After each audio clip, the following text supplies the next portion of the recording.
Bom dia a todos, bem-vindos a mais este workshop. Good morning, everyone, and welcome to this workshop about the blue economy and the digital transition. This is a workshop for the mobilization of several different institutions for the Atlantic strategy, and it is a result of a collaboration between committees and interfaces between Portugal and France. And it's also a part of an aid mechanism with the Atlantic strategy. Portugal is in charge of this area, the blue areas in the ocean, and France is in charge of pillar number 4, which includes resilience of the coastal areas. And I have my colleague here, Philippe Mombe from France, who is going to talk about this as well. And why did we choose to do this? Well, because of the synergy between these two pillars, we think it would be interesting for the audience and for all stakeholders to carry out a workshop together. Why are we doing all this? Well, the purpose is to promote collaborative projects between countries that are a part of this group. So, Portugal, Spain, France, Ireland, and it will allow us to carry out the Atlantic Action Plan, including these two pillars and two additional ones, including ports and renewable marine energy. And when our actions are also international, as you know, there is cooperation with countries in the other side of the Atlantic through exploration projects. And we will have the opportunity today to have a representative from North America and European professors that also participate. And that's because all good ideas must be disseminated, spread out, and they should also cross the Atlantic in both directions. So, what are we going to cover specifically in this workshop? We are going to look at how the digital transition can affect our work. So, how do our professionals need to adapt to this new digital world? How does the digital how do the digital tools can be a part of education, and how is it that the digital tools can also provide new opportunities to change the life of citizens and their relationship with coastal ecosystems? We also know that education needs to continue throughout life, but we are also going to address how the digital tools will provide more opportunities for education, for scientific research and dissemination of scientific findings, how to protect the ocean, and also the access to all the data that's available about the ocean nowadays. It is now open because all of the European Union research is available to citizens, and this will allow them to take the future in their own hands, to be in charge of management and to have a more active participation, for example, for management of coastal areas, protection of ecosystems. But I believe that my colleague Philippe Mombe is going to talk more in detail about this. So the agenda today, first we will have a roundtable moderated by Miguel Marcos, who is going to talk about the new competencies needed for the digital transition. And we will also going to have a roundtable about how the digital tools allow us to amplify and promote innovation when it comes to ocean literacy. So in these two panels, we will have the opportunity to get to know about several different projects. We have blue schools in Portugal and in Europe who are represented here. We will also know about a transatlantic project in North America that also has benefits and repercussions here. And we are going to hear from an ocean ambassador in from the Youth for Ocean organization.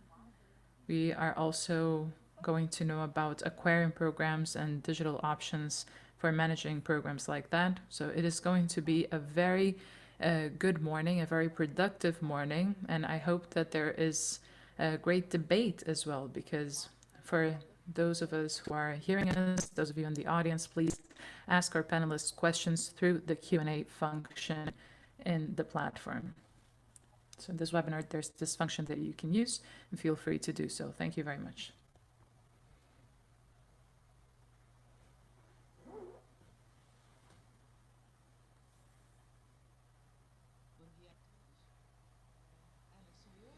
Good morning, everyone. Is it my turn or is it Philip's? You can go ahead, Elena. Okay, good morning, everyone. It is a great pleasure once again to be here with you and to open one more workshop. Now we are going to do a joint workshop for Pillar 1 and Pillar 4. My name is Elena Vieira. I am from the General Direction of the Ministry of the Sea in Portugal, and I represent Portugal at the Atlantic Strategy Committee. And once more, it is very interesting to take a look at the agenda that we have today that has been planned out for this event. And I would, instead of giving a speech, I would rather like to speak freely and highlight three main points. In the first place, actually, when we talk about blue skills and blue economy, we are not only referring to the educational sphere, and we're not only referring to schools. I think Anna was very good at summing this up. We are talking about how industries and companies on the one hand, and then policymakers on the other hand, and the implementers are also involved. So who is going to be able to implement all of these tools to meet needs identified by all of the stakeholders? And in the second place, it's also important to talk about the Atlantic Awards, which were granted in the last event in Dublin.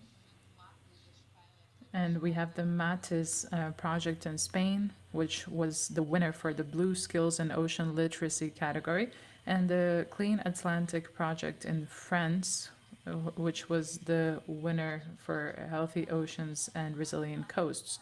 These projects are interesting because they are an example of a real application of what we often talk about and what our needs reflect. So perhaps they are the most important ones. This was the first year where the implementation of the 4 pillars for the Atlantic strategy were addressed. This was at the end of the first year, and each of the pillars had about 2 to 4 workshops. And I would like to launch a challenge to you today, and I would like to take advantage of the opportunity of having the coordinators for all the pillars here. Well, Anna, Philip, Liam, Olaf,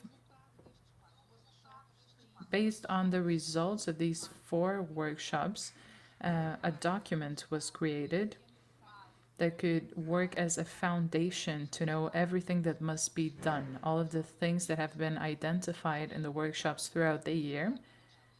And when it comes to blue skills and ocean literacy, which is coordinated by Portugal in this case,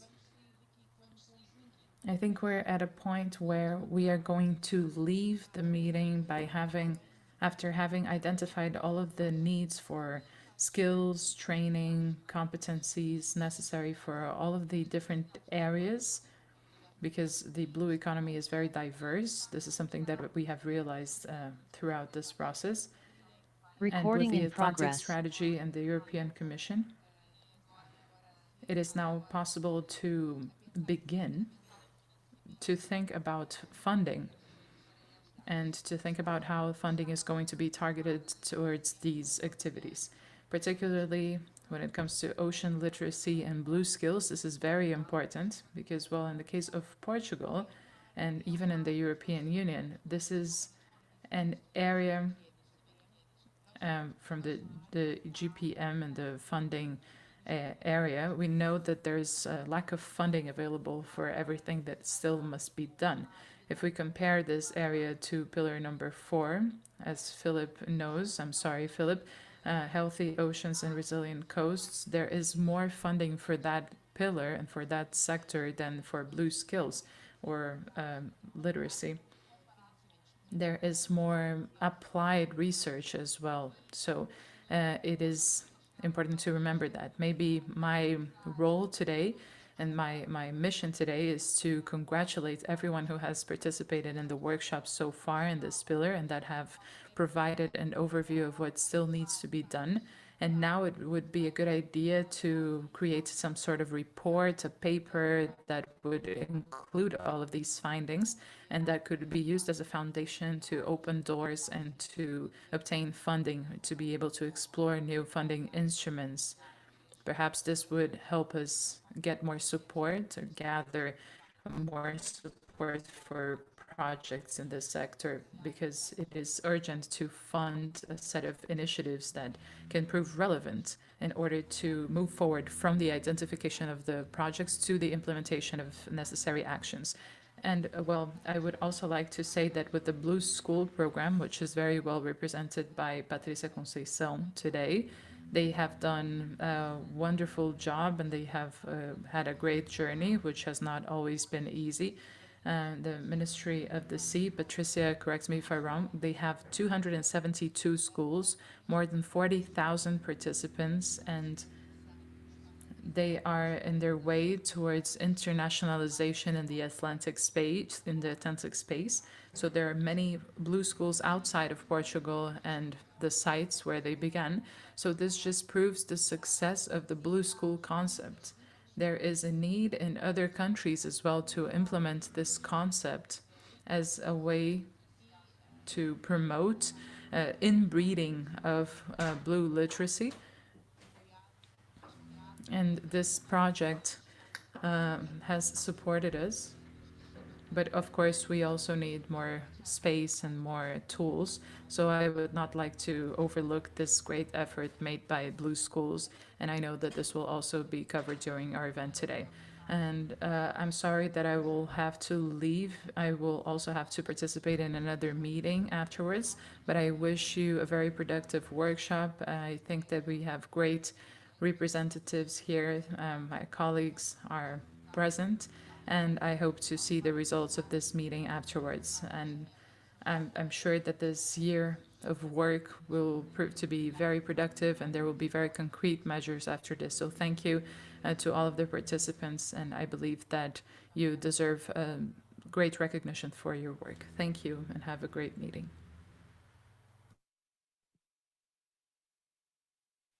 Merci beaucoup. I will switch to French if that's okay for you. Merci beaucoup, Elena et Anna. Je voudrais Good day to d'abord all. Thank you very much, Elena and remercier Anna, for your introductory words. And I would like to start by thanking Elena, in fact, for the emphasis she put basically on the links between Pillar 2 and 4, basically, because they are intimately connected, undeniably, and the knowledge of the oceanic environment is obviously subjected to our expertise level and our knowledge or number of skills basically relating to this environment, because if we're not sufficiently knowledgeable about it, we won't be competent enough in order to help it become sustainable and promote the resiliency of the coast, which are the themes obviously and the purposes of the Pillar 4. So this is all a quite complex system, including a number of applied disciplines, including physics, geology, chemistry, and therefore also subjected to different timeline approaches, basically, because we know that the cycles of these different disciplines evolve according to different cycles, some of them on a monthly basis, some rocks or tectonic plates evolving over millions and billions of years, by contrast with much more quick and effervescent phenomenons, basically. So acquiring this type of expertise and understanding, as we said, is a prerequisite for proper strategies to be developed and for us to adopt adequate policies of a sustainable kind. So that's why Elena reminded us justly of the fact that research was all very well, but not sufficient, basically, for us to pool from all the necessary resources in order to face the challenges that we're confronted. So we want to make sure, of course, that the industry will be in a position to respect environment properly and set up the pillars of a lasting form of exploitation of resources. So if funding has been so far perhaps slightly more focused around the ocean's health, it is nevertheless important to make sure that this funding will also support the expertise and skills, good understanding and good grasp of blue skills.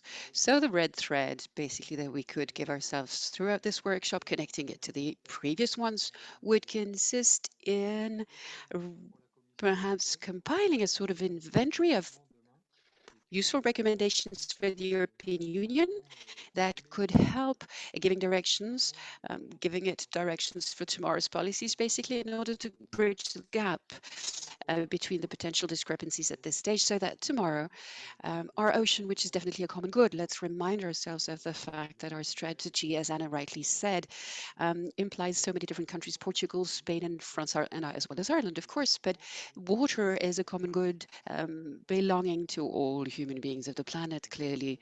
So it is never enough emphasized whether the PMA for Portugal, IFRAMER for France, or the Marine Institute in the case of Ireland, we should all remain quite conscious that our research efforts and strategic efforts should converge and will in the end flow into the same pool of resources and results. That is a reason why we should be grateful to the European Commission for having decided to spend a few billions, already put them on the table basically, and make them available to all our partners for the greater common interest. So that is what motivates our presence here, I believe, discuss essentially the advantages of digital transition in order to foster this type of research for the good and in the interest of the oceans. I'll give you a few examples later on of this famous digital transition. In my quality of former oceanologist or biochemist, I have myself known a period which was quite paleontological with respect to digital tools. And I'm therefore well aware of the numerous advantages that we are benefiting from at this stage.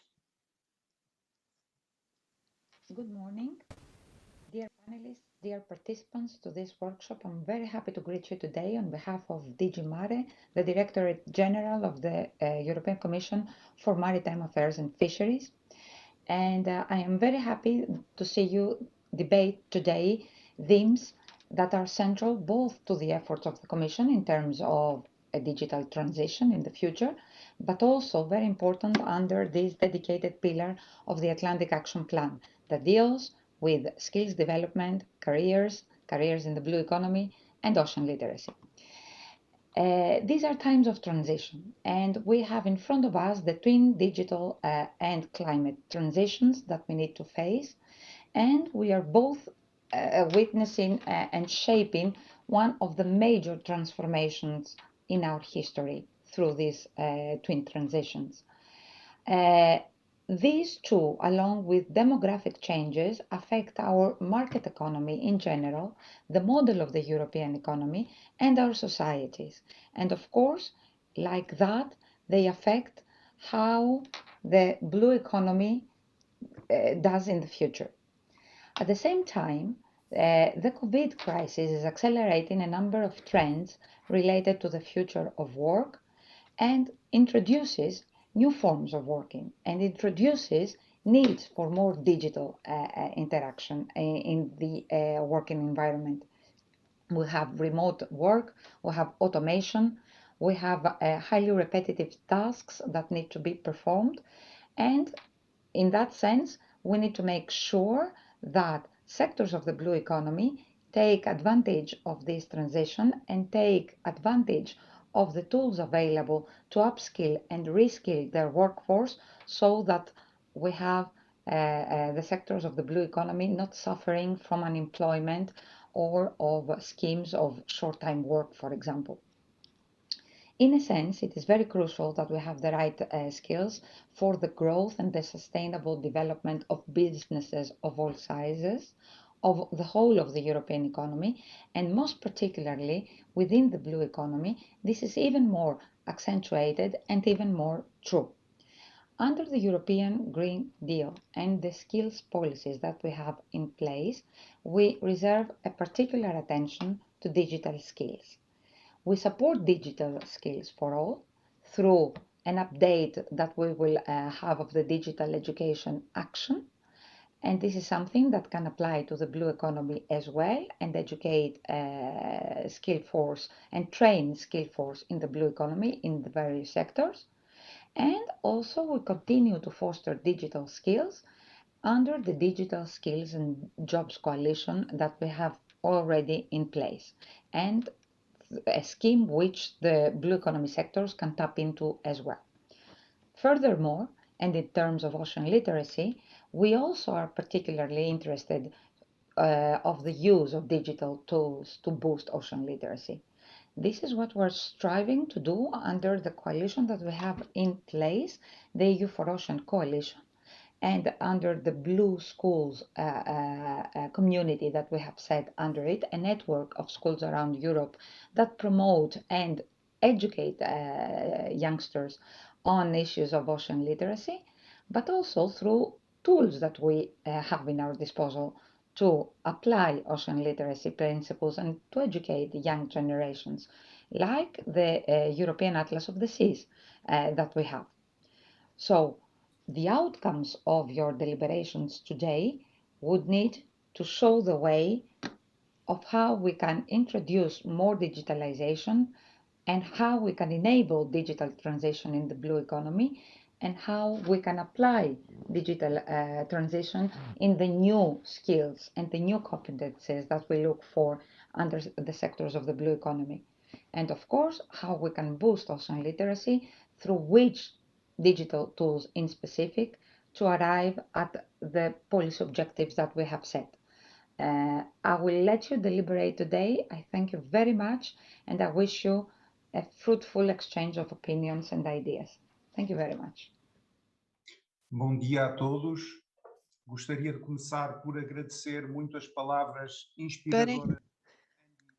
I would like to thank the words of Andy Kontodakis, who is representing the European Commission, and also to take this opportunity to thank the representative of the committee, Helena Vieira, and for her words.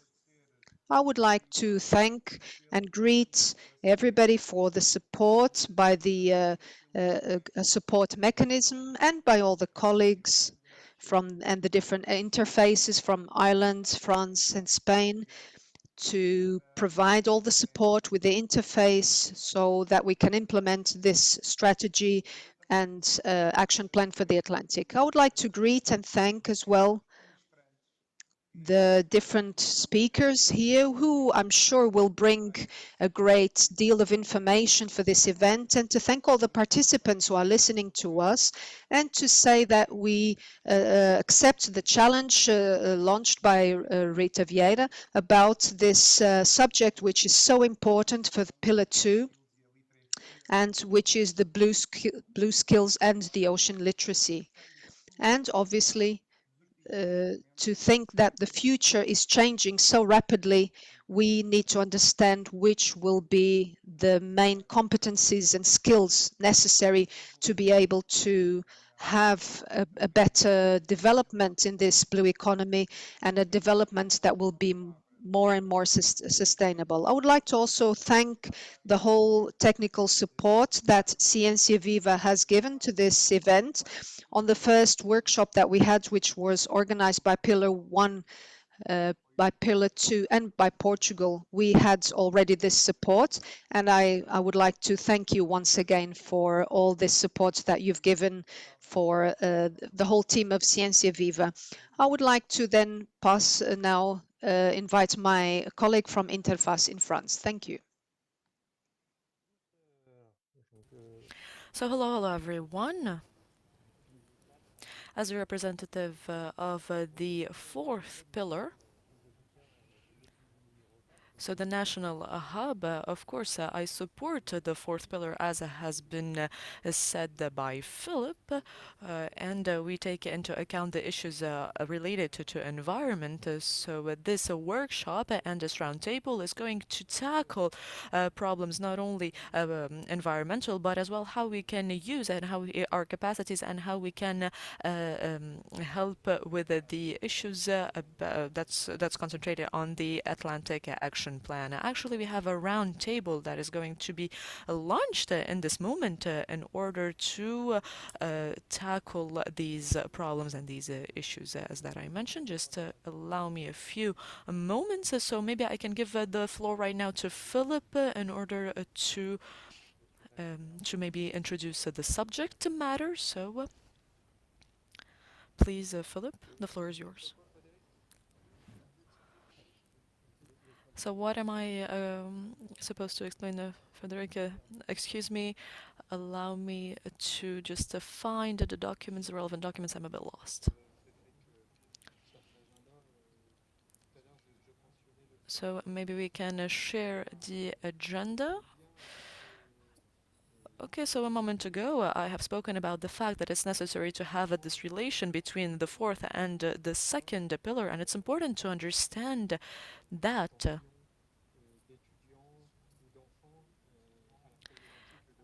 we need to tackle the intentions of young people and of kids, so the problematic of the oceans, which is crucial not only for the climate change. So we need at this moment to focus on the blue skills and on ocean literacy, and we need to do this really, really early in order to spread information and awareness towards new generations, for them to understand that these issues, and of course the digital matters, are going to be very helpful for us in order to be able to do so.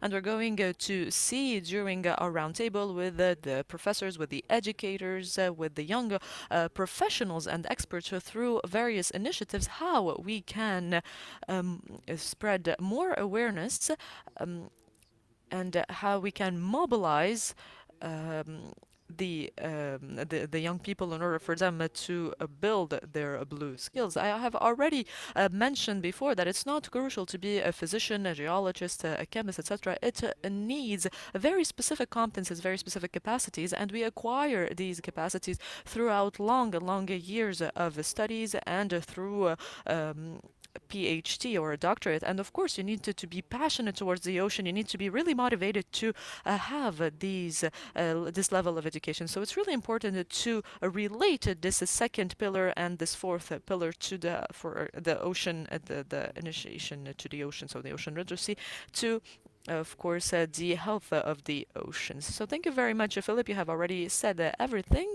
So I'd like to say that as a national hub, we are here. We wanted to help you in order to through our projects to support you. We want to support you in order to reach a sustainable pillars, a sustainable information. So I would like it to grasp this opportunity. I would like all of us to grasp this opportunity in order to work together. And I think that this is the objective of this workshop. So right now I'm going to give the floor to Michele, who's going to be the moderator of this first sequence. Thank you, Frederick. You can accede to translation to Portuguese, to English, and to French. So if you have any difficulty in understanding English, you have Portuguese and French also to be translated. So this panel will try to answer to the question, what are the new skills to succeed in the digital transition of the blue economy? So just to remind that this is a joint workshop together with Pilar 2 and Pilar 4. And here in Pilar 2, we'll address blue skills of the future and ocean literacy, and Pilar 4, healthy oceans and resilient coasts. As you can understand, these are two important lines of strategy that are transversal to all industries of the blue economy. And in these circumstances, as this is a joint panel, I would like to start by to ask Philippe Mombet, which is our Pillar 4 coordinator. He's based in France, but as you know, any Pillar coordinator has a four-country role, let's say, to lead on the topic of healthy ocean and resilient coast. So I would like to learn from Philippe, and I will present each one of the panelists in this panel, and I would also ask to the organizers, the technical team also to put OLAT's Ajuria also in full screen to welcome OLAT's and also Valentina, which is here also to give her experience. She's from Russia, but she's working in Portugal, so as she has a lot of experience in the Atlantic facade, and OLAT's is based in Spain. And I will also present her when I ask her to do her presentation. So please, Philip, if you don't mind, we would like to learn from you how it is on health, ocean, and resilient coast, and how it is important the digital transition and new skills for that. Thank you, Philip. Thank you, Miguel. So what I'm gonna try to do, and I will do it in French. I have the luxury choice to do it in French today, but so I will, no problem, use Philip. that on my advantage. We also have translation from France to the other. Yes, indeed. Thank you. And what I will try to do is to set up the landscape for that, and I'll give you a few words about the Pilar 4 and few examples of not really what we need in terms of new skills, but what changed from, let's say, the former world and the new world. Donc, le cadre du pilier 4, c'est deux grands thèmes. La santé des océans et la résilience. So the framework of the fourth pillar is the healthy ocean and resilient coast. So we have 6 actions that we have picked and that are focalized on the observation of oceans essentially. So the measures, the infrastructures, the captures, the strategies, etc. So the idea is to work on these 2 themes through concrete measures. So I'm not going to have a long speech on strategy, but I'm going to try to show you some concrete examples where you can see the problems of coastal resilience and the problems of health, ocean health. And of course, when we speak about ocean's health, it's firstly the pollution. So as you can see, the resilience, the coastal resilience, all of you understand that with the climate change, we're going to have a multiple phenomena which for example, is the rise of the sea levels, because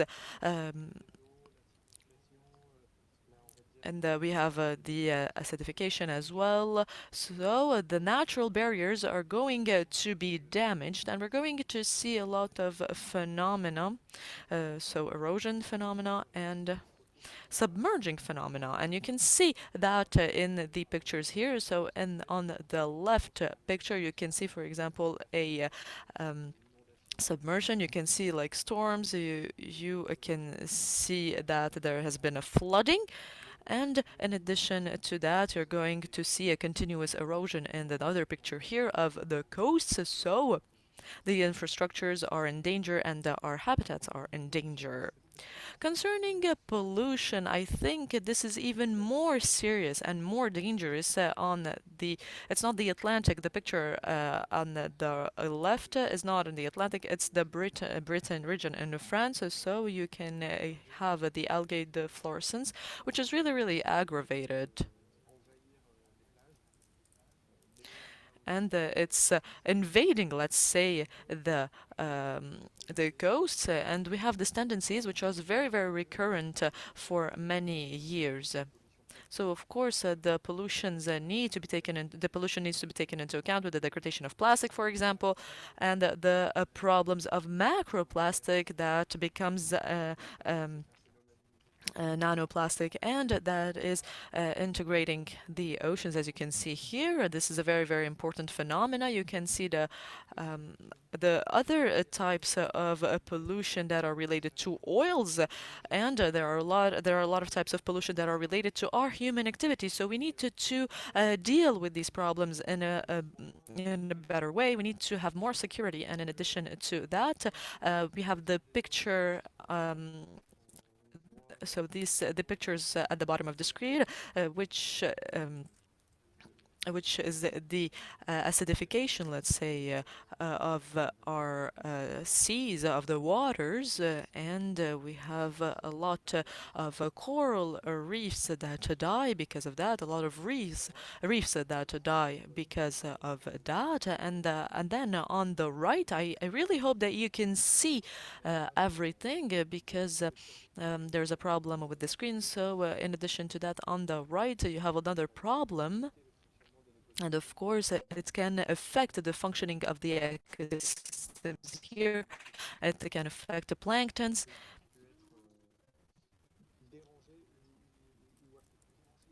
And the trophic system will be affected and deranged, let's say.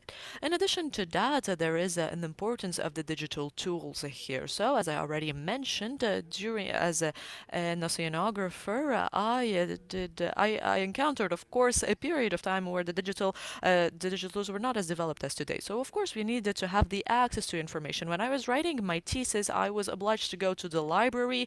I was obliged to go search in magazines in order to find articles, and then I copied them. I had the paper copies, let's say, and it was really bad for the environment, of course, and it took me hours and hours to go and to find this information and then to mobilize of this information to develop new research. Today, you have the knowledge, the information that is a few clicks away. For example, we have Web of Science and Science Direct, which are two digital libraries that are available, but we have a lot of other libraries, and these give you an access. And even you can have a subscription, and libraries pay for these subscriptions for you if you are subscribed. So this direct information is available. You optimize your time and you orient your research through this. So this is a real example, and I have found a few publications that I have written a few days back, and in a few minutes I found myself. In a few clicks I was there. All of the information, all of the articles that I have written were there. So this is one of the advantages of these digital tools. In addition to that, I have another example, as you can see here, which is a representation, let's say. And let's say, the power of the tools given to us by the digital means. So on the left, you have a map that has been established in the 18th century of the Gulf Stream and the Atlantic region, the east of the United States. And you can see here with the tools at that time that were already, so the scientific community has already observed a lot of this phenomenon, so the Gulf Stream that you can see here on the American coast. And on the right, you can see what we can do today thanks to the digital means. And I'm really using the terms digital means because it is a photo, as a satellite capture. And it shows the effect of the Gulf Stream. We have the resolution. We have this photo, let's say this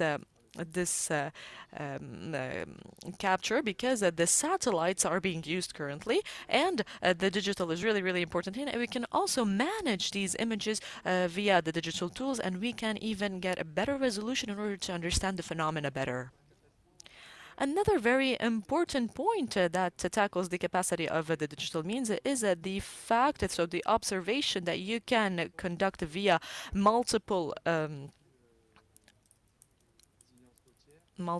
networks or webs that allows us to do that. And we have this observation capacity, this access capacity, that you can see, you can have a global vision of what you want to see. And currently we would like to see the Atlantic. And it's very important, thanks to the digital means, to have this common vision so we can have a common vision between the regions and we can work together. And I would like to reiterate the importance of this observation network can use, which allows us to have this system which is really, really beneficial in place. And as I already mentioned, it allows you to have this common good, let's say. So the pollution of waters today does not stop on the Franco-Spanish borders or between Portugal and Spain. No.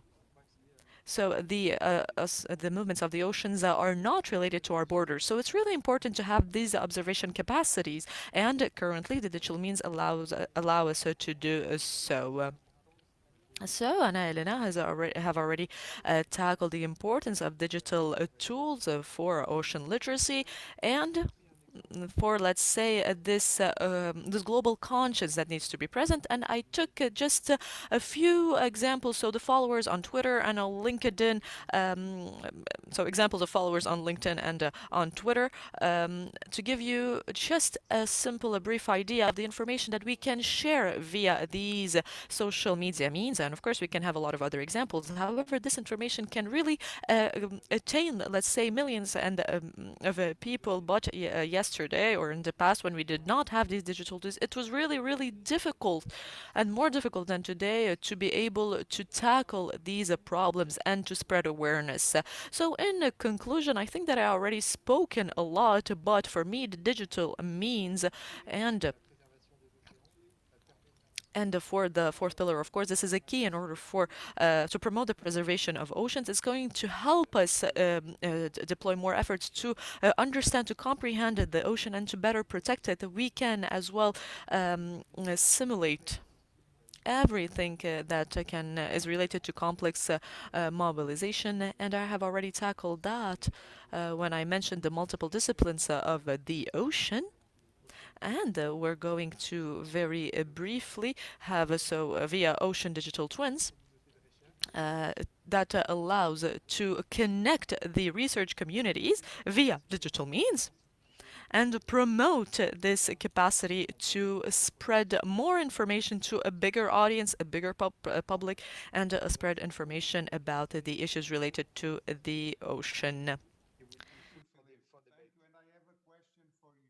So as you said, some time ago, you had different tools to learn. Now you have other tools. So how do you think this will evolve in the future, particularly in the field where you are an expert, which is the oceanographic field? I mean, the main tool, sorry for the church, the bell's ringing. I think the main trend would be definitely modeling.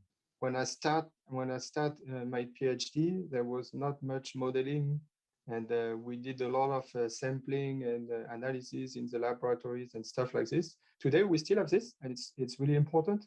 But we need some modeling to make sure we can forecast the thing. We can draw some scenario. We can try to verify some theory. So modeling for me is the key. Modeling and observation. Digital greatly increase this, and Francisco would be definitely the man to talk about this with the IFADO project, with the new way to observe and to understand the process in ocean. But definitely the modeling changed the game, and that was through digital process and technologies. Thank you very much, Philip. And please, before asking Olatz to do her presentation, I would like to welcome also Francisco Campuzano, which was not in the beginning in the screen, but now he is here, and I thank you for that. And I will ask every members of the panel to think on a tip to the young people in terms of what should they bet in terms of skills to have a better future. So Olatz, please, you have the stage now. Thank you very much. I will try to share my screen. I guess you see my screen? Yeah, okay. Let's have it in full screen. Okay, so yeah, my name is Olatza Juria, and I'm the coordinator of the Pilar 3, which is dealing with marine renewable energies in the Atlantic area. My idea today is to share with you some outcomes of our first workshop that was organized in May and under the title of Fostering Blue Digitalization for Marine Renewable Energies in the Atlantic area. So really related to this topic. We chose this topic because this is something very important for the marine renewable energy sector. As for offshore infrastructure, it is very relevant, the digitalization, because the access to the offshore area is not always easy or is not always possible. And if we have plants operating in that environment, we need to operate them and to operate them well. So some of the outcomes of that workshop were that the digitalization can help the marine renewable energies in three big areas. The first area is the prediction, the modeling and the estimations in terms of improving power production through the use of artificial intelligence and through data management. So we can anticipate, for example, the expected waves, the expected tidal currents or wind that we will have in the offshore. The second big area is the maintenance, the reparation, and the operation of the plants. As I have just told you, it is not always easy or possible to access the area, and we need to operate those infrastructures in a good manner so we can maximize the energy production. And they were saying that the IoT or Internet of Things, this kind of tools can help in that area with predictive maintenance and some this idea of digital twins that Philip also mentioned. We can always simulate what we will have in the offshore environment, maybe in onshore and in our test areas, so we can always face better the future and the real operation. And the third big area is the control systems and smart equipment. So the responsive engineering and the equipment that can allow us to shut down, for example, a plant if we are facing extreme events such as winds or waves or currents, strong winds and extreme conditions, and that the plants cannot suffer and cannot be damaged. So this kind of tools. But there are also some challenges for the sector. And the first one is that a huge amount of data is needed to advance in digitalization tools. So, it is the huge amount of data is needed, so we need the access to that data, but we also need the abilities to manage that data so they can give practical information. We can extract practical information from that data. And associated with that, there is the issue of the IP challenge. I mean, some companies are really reluctant to share their data because they see that their IP can be exposed or in some terms. So these are some challenges that the sector is facing and that we need to find a solution for those. And they also, just to conclude and to be short, but they also identified some missing technical digitalization skills that I think that this is something that for the young people and not so young people for the sector that we can work on. And they were mentioning the data management, so huge amount of data and the access to that data, the automatization, the robotization, and all the sensoring things. So we need to have sensors in those plants and have the access to that data and manage that data. The Internet of Things, machine learning, virtual and augmented reality. This can also help the sector. drone control. So we know that now drones are a means of doing some maintenance and reparations in this sector. So to access quickly and more, it is cheaper to access by a drone than accessing by with a boat, and the cybersecurity. So these were some of the topics that they understand that some missing skills in the sector. And I just to finish my presentation, there was another key issue that they were raising, that they think that it is really important that big industries and startups and small enterprises are collaborating in this sector. Maybe because big industries sometimes are lacking this kind of skills because they come from more established activities, and they are raising a lot of startups and small enterprises with the skills and the knowledge in this sector, and they should collaborate in this aspect so they can advance. So this is all from my side. Hope Many thanks a lot.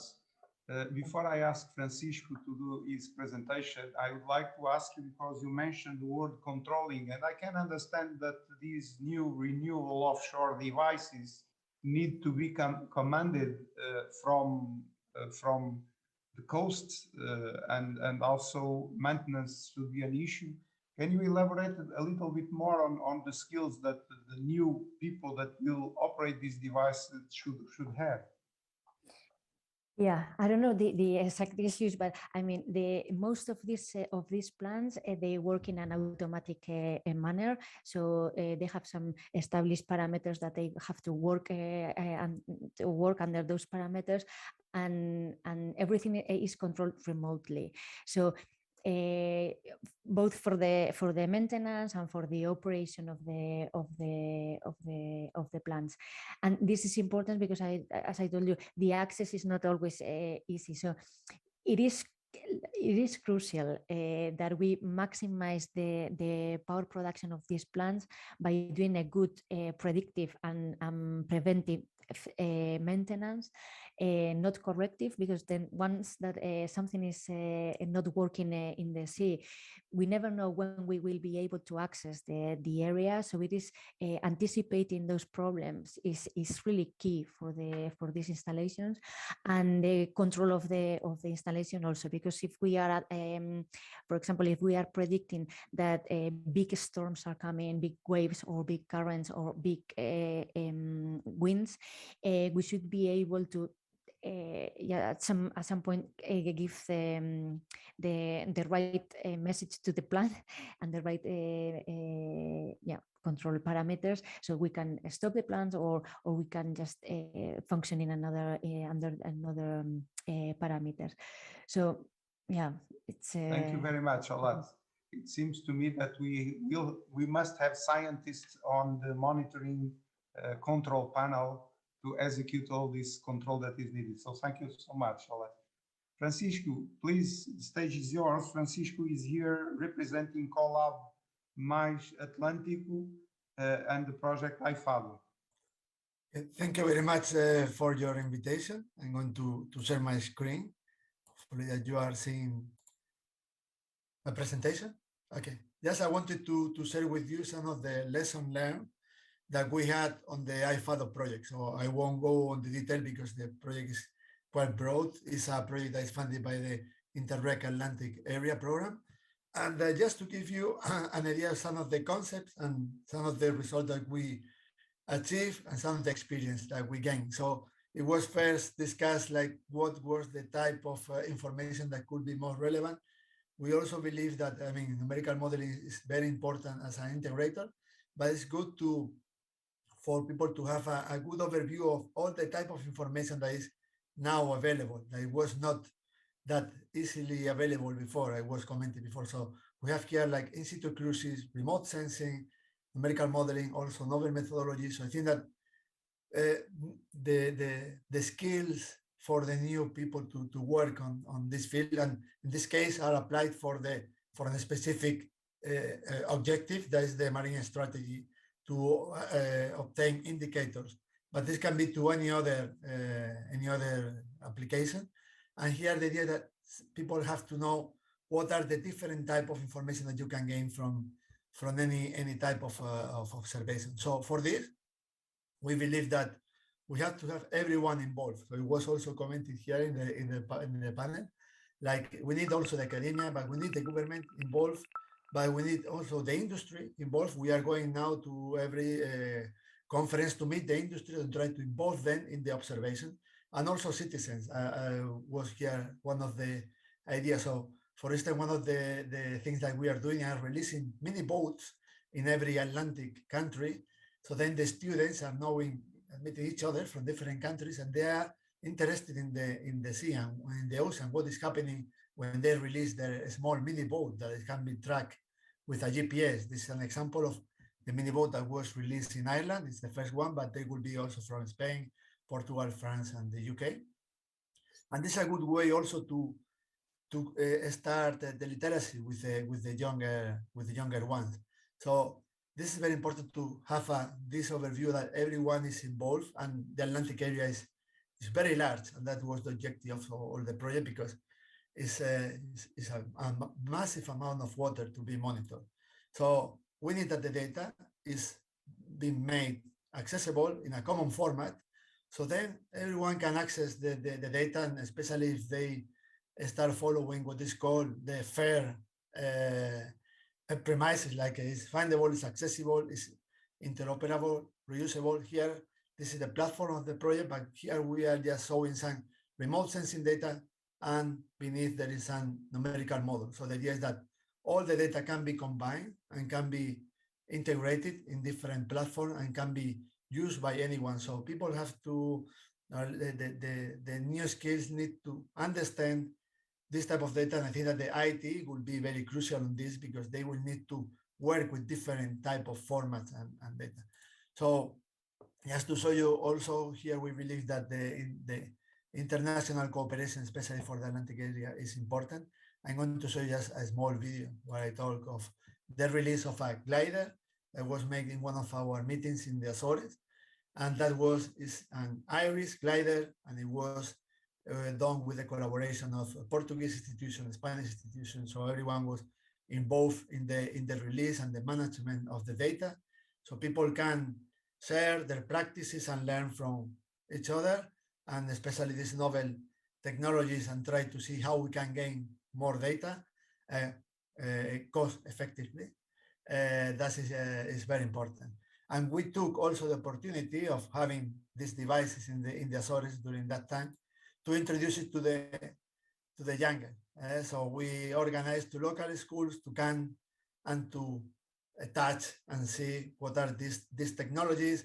They also write some messages like take me to the end of the world, or come back soon, something like this. But everyone was very excited, and for all the kids it was also a very good opportunity to get in touch with the technology that is already existing. So we did this type of activities also, and also we went to meet the general public to explain them what we were doing in the project. So these are kind of the messages that I have for you today.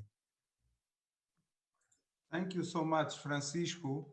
And I have a question for you, which is linking all these new skills that are needed to the young people. So can you give us more details about these young generation reactions, and how do you see that they could have some learning shortcuts in order to be more fit for the future? I think that all the experiences that we have, especially with the schools, they have been fantastic, because everyone was very interested.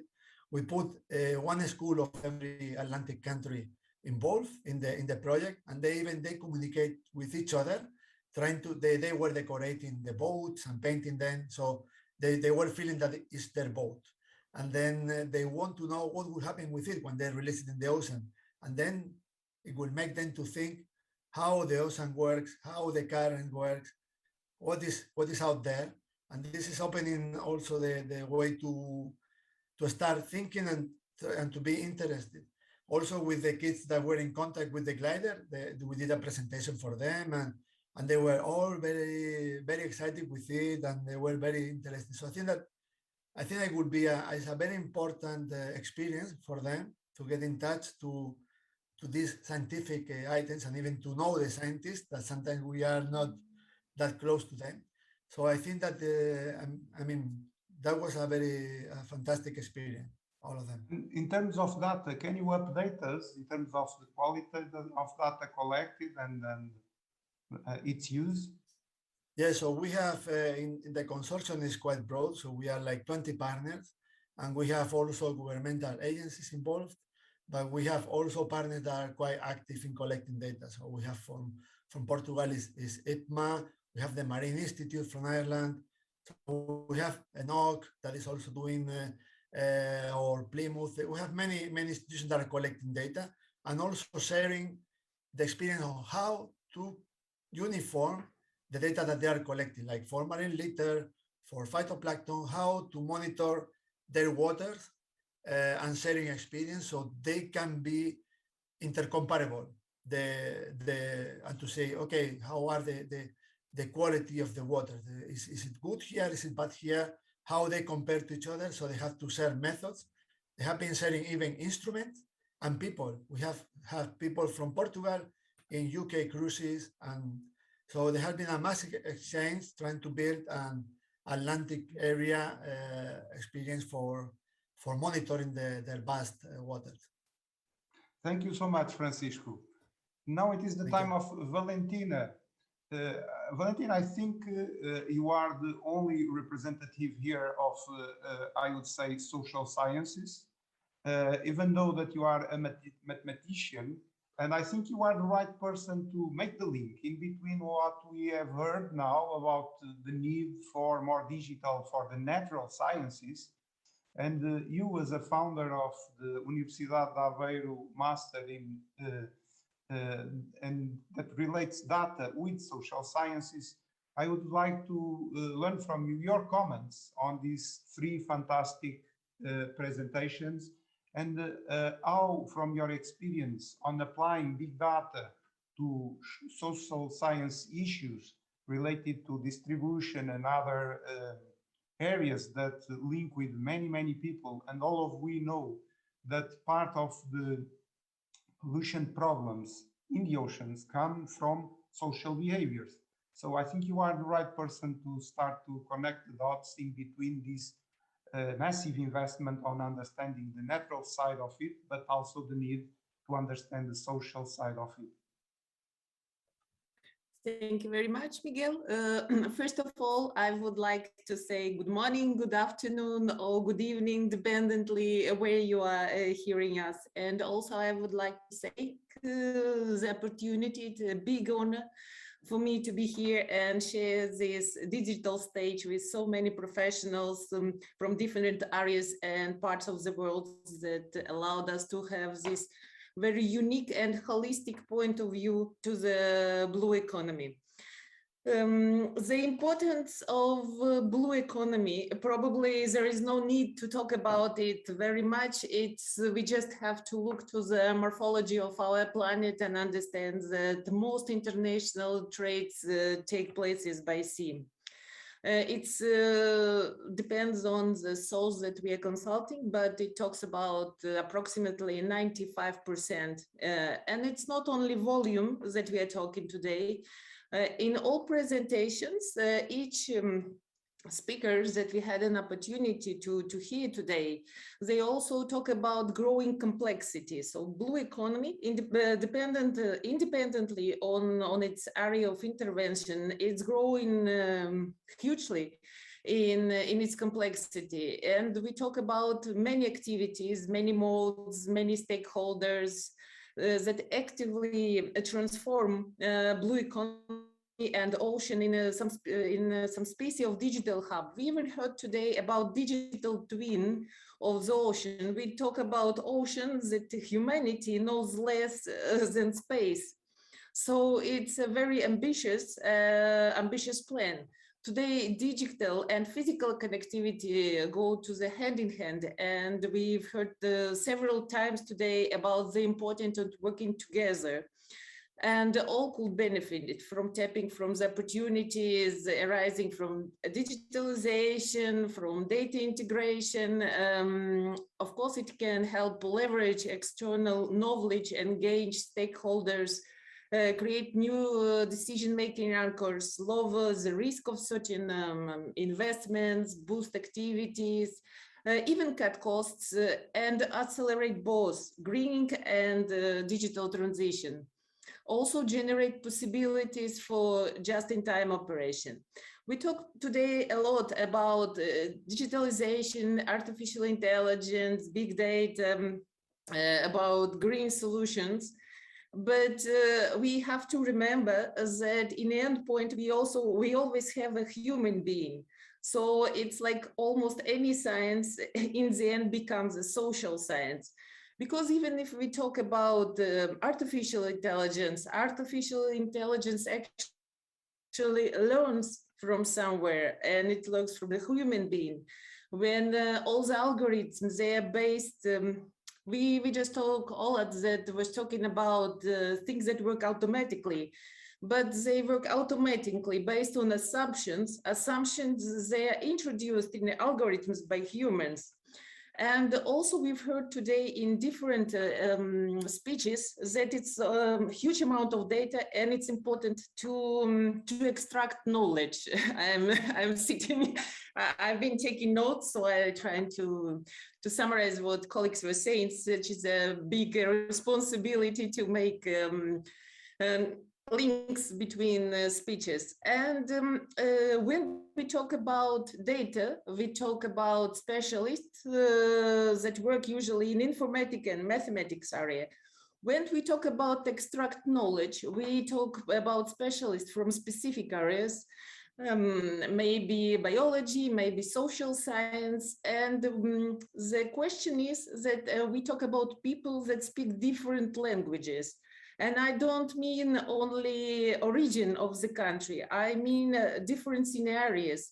And it's very common that people from informatics, mathematics, and for example, from biology, they don't understand each other because they see the same data with different eyes, and they become from different areas.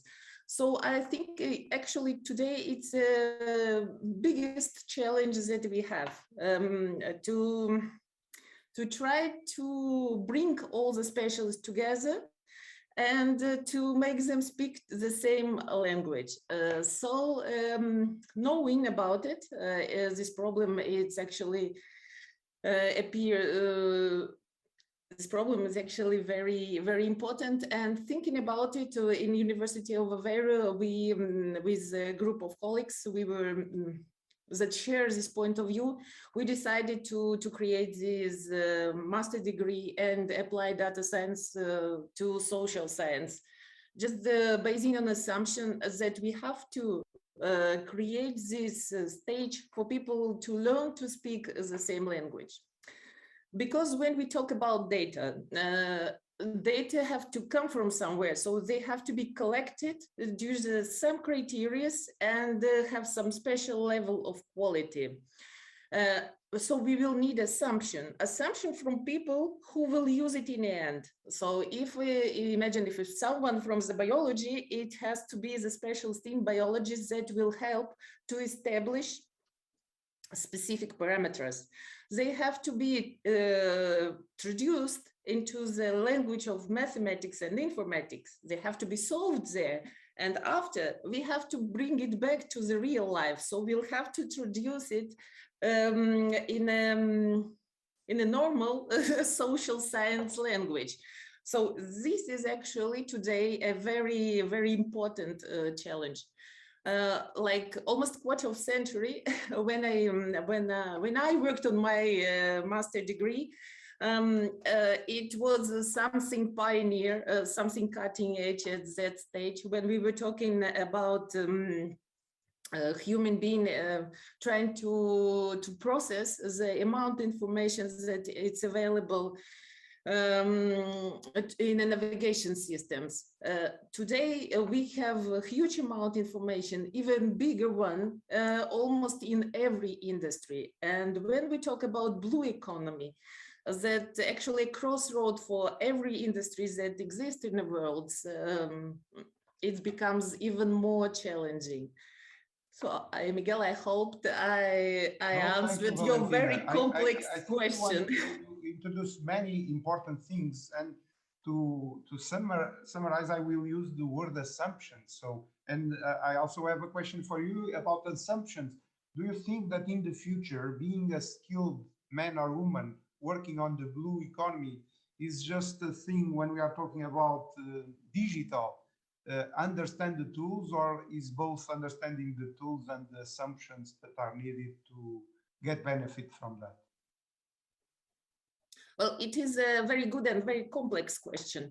Actually, when we talk about future and we talk about skills, I would like to make an overview about skills. We have two types of skills, actually. They divided in hard skills and soft skills.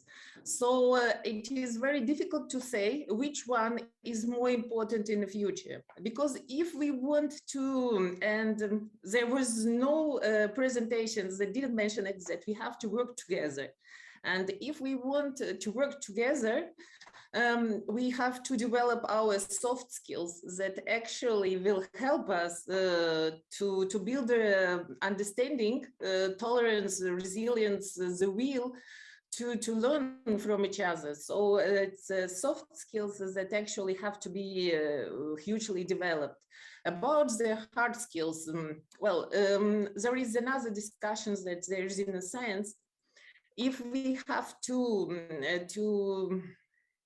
help to the specialists to be more specialized in some specific area, or it's better to be more holistic perspective to the education. So do you need to learn a lot about something one, or just many things at the same time?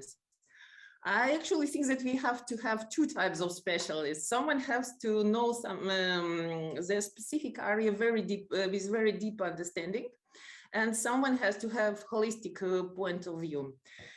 As to assumptions, there is a biggest challenge probably because based on assumptions, we create criteria that helps us to select data, to judge the data, if it's a good or not so good quality, or if it could be better, and also judge the result in the end. We also heard today about predicting needs that we have in the future.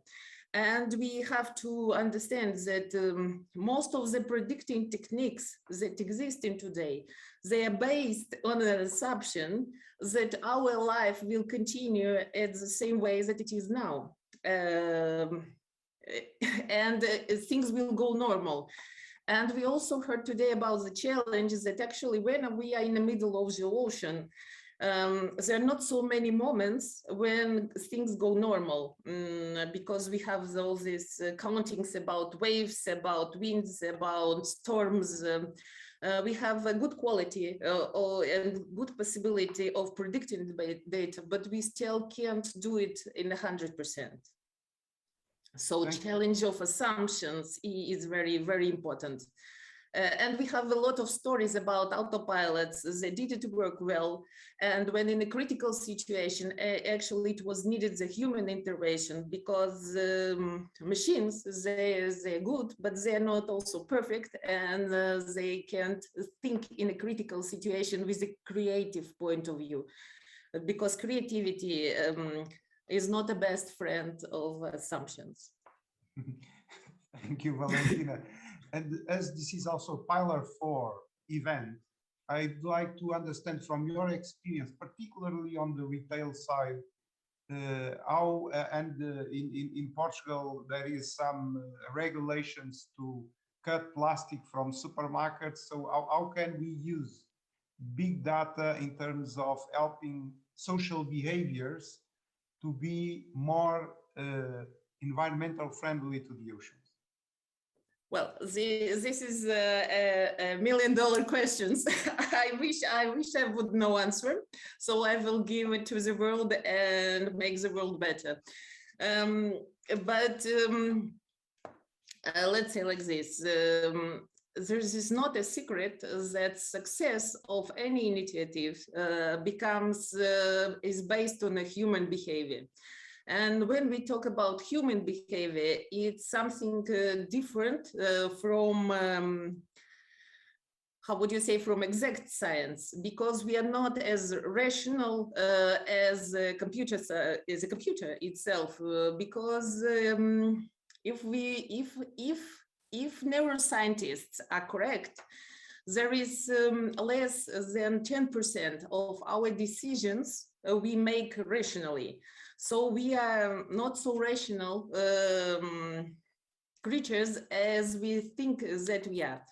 So changing the habit takes it time, and the education and this type of conferences, when we are trying to find the best way to do it, they are very important, and the path is long. Thank you, Valentina. And I think we complete the circle of the natural science and the social science, because they must be hand in hand together. And I also think, and I thank you all the panelists for giving a straight answer to, in their views and their responsibilities, what are the new skills to succeed in the digital transition of the blue economy. Now it's time to have a discussion and learn also from the audience. I don't know, from the technical side, is it possible to put questions indirect from the audience, or someone from the Regie will help me on put the question to the panel? While we prepare for that, I would ask Philip, which also is a co-responsible for this workshop, to also connect, as Portugal, France has a lot of relations with Africa, and I think one of the questions is about Africa and how to also help Africa to have better skills on the blue economy for healthy oceans. So Anna, can you help me? Is it possible to put the question on live, or should I do it by myself?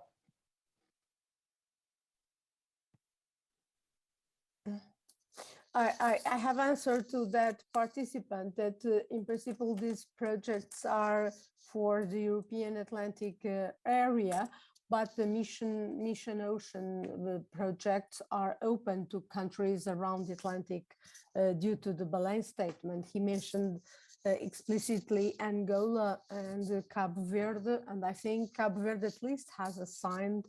So there are possibilities of consortia involving these countries in the Mission Atlantic projects.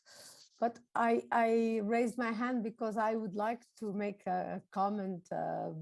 Please, on Anna, several go forward. questions here that I think we should go. It is very nice to see how this project, how kids easily adhere to these projects of launching things in the sea, like the little boats, like the gliders and signing, etc. And I would say this is the way to go to make the blue professions more digital, so that from early age students understand the importance of digital, but in a, let's say, lively way, in a way that they enjoy doing it. And my question is here more to our colleague Olat. Since energy is going to be the most important part in the green transition, and marine renewables are a very important part here. Wouldn't it be possible to make a little prototype, a little model or something to start addressing this in the schools, or then connect to a wind generator and monitor it from the classroom? I don't know, just some crazy ideas like that that would enable schools to get get the hands on some of all these technologies that are needed.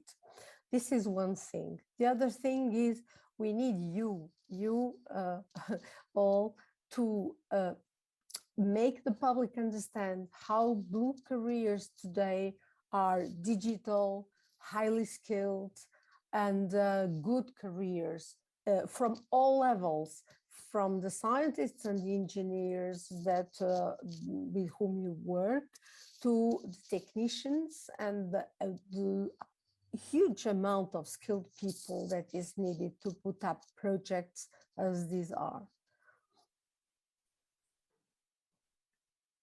Ola, I think you have a question. Yeah. Okay.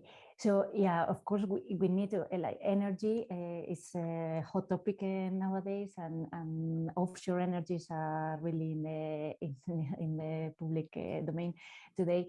I think it's really important that we work with the schools, and yeah, putting small prototypes and working in the schools is important. But I will just show you just an example that we are doing here in the Basque Country. So we have this wave power plant that is incorporated in a breakwater. So we built some years ago a breakwater here in the Basque Country that it was to protect the access of boats to one of the ports. So it's also coastal resilience is related to Pilar 4. And when deciding to build that breakwater, we decided also to incorporate a wave power plant in there. So now this wave power plant is running now for more than 10 years and is generating electricity to the grid from waves. This is a demonstration project because obviously the technology is really, not mature these days. But what we are doing with that plant is three activities. So we are producing energy from waves. We are also giving the opportunity to the sector, the industrial sector, to test their new devices in that area. So air turbines and some other control strategies, sensors, and this kind of equipment. So it is a test site also. And the third area is that we are using this for social awareness and increasing awareness in this area. And we organize site visits with the schools and with the students to the area, so they can see firsthand what is happening and what this kind of infrastructures look like, and which is the potential for these technologies, and how and why we are promoting these technologies, and we want to have these technologies in the future as a mature technology.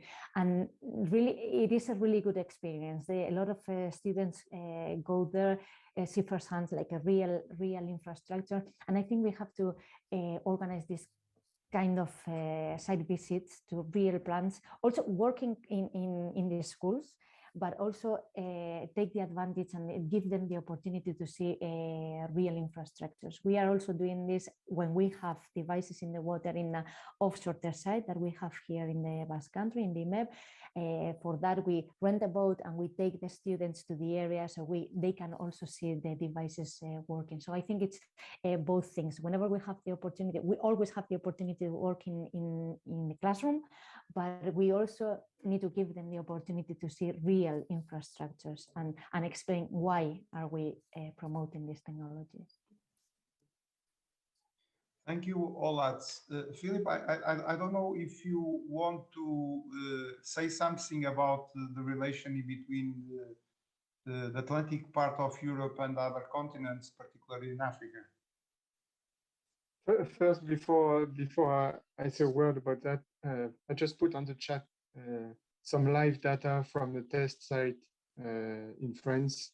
I mean, I know in Spain they have a BMAP as a test site. I'm sure they might have the same kind of live data, but we have a test site called Semrev in the south of Brittany, and they have live data for now, and since the beginning, so all school can just use that for project initiative and stuff like this. So that's something that it's available to everybody. We just have to connect the dots or make the link.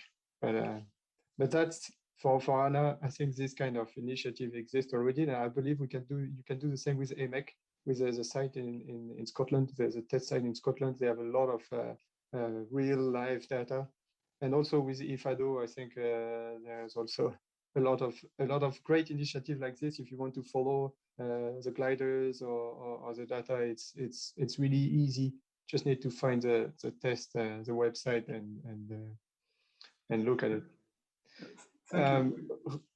Regarding link with Africa, that was your question, Miguel? Yes. We have link with Africa, not much on the, let's say, on the Atlantic Action Plan, but rather on the cluster side. I'm managing a cluster as in Portugal. There is also an important cluster called Forum Oceano, and in Spain there are also clusters in Ireland. And we usually have some visits or some delegation we host to try to improve the collaboration with Africa. I actually went in July in Kenya and Tanzania to meet ports and see how we could improve new product and services in ports towards a greener and a smarter ports. So that's kind of let's say initiative we do as a cluster, and I think that it's good to have some coordinators in clusters as well, because we can just expand or go beyond the Atlantic strategy and try to reach. This has been said a lot, but try to reach the stakeholders a bit beyond of the usual suspects. So we have initiatives. And I know there is also initiative with the Copernicus program. There is a specific initiative with Africa with the Copernicus program as well.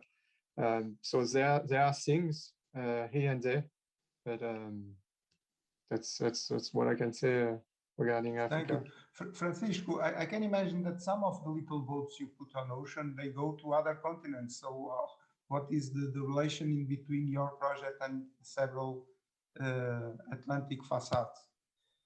So in fact, we start to know about these mini boats because this is an initiative from the United States.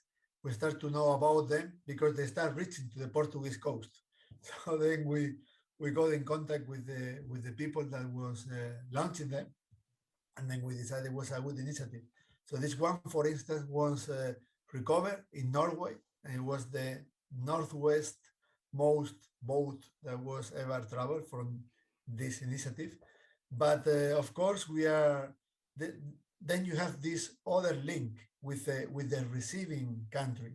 So sometimes we recover one, we launch one that was recovered in Guyana, and then there was also a link with the people from Guyana and the people from Portugal and different schools. So then this is an experience that it grows naturally. But yes, so sometimes it goes to Africa. We have also some project with African countries and also with South American countries.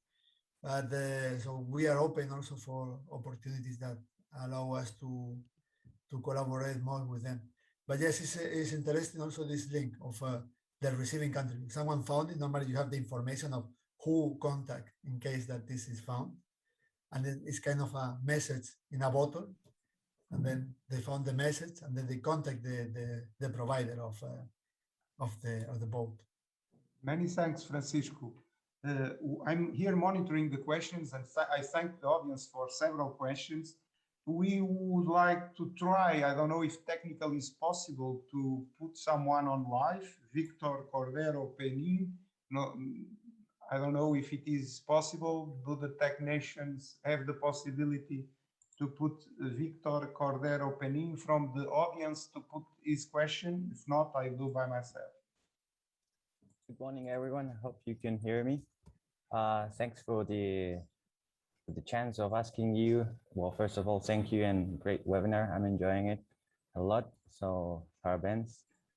This is a question for Valentina. When you were speaking before about the quantity and quality of information, In this new era of data where we are where we have so much information from all over the world, news and so on. I think that normally we need like enough available evidence or information, like so quantity, but you also mentioned quality of information that from my point of view sometimes is not as considered or taken into account for decision making. So I was just wondering if you agree with in the sense that the importance of assessing the quality as well as quantity, and if you have any idea of how could we assess the quality of information. Thank you. Thank you very much, Victor. So Valentina. First of all, Victor, thank you very much for listening and for your question. Well, the importance of quality from my perspective when we talk about data is highly important.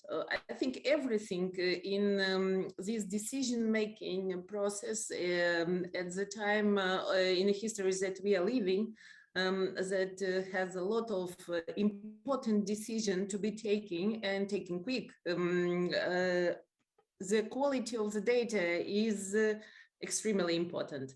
It's like in a construction. If you take a bad quality material to construct the building, it probably will ruin one day, and it could be the tragic sequences.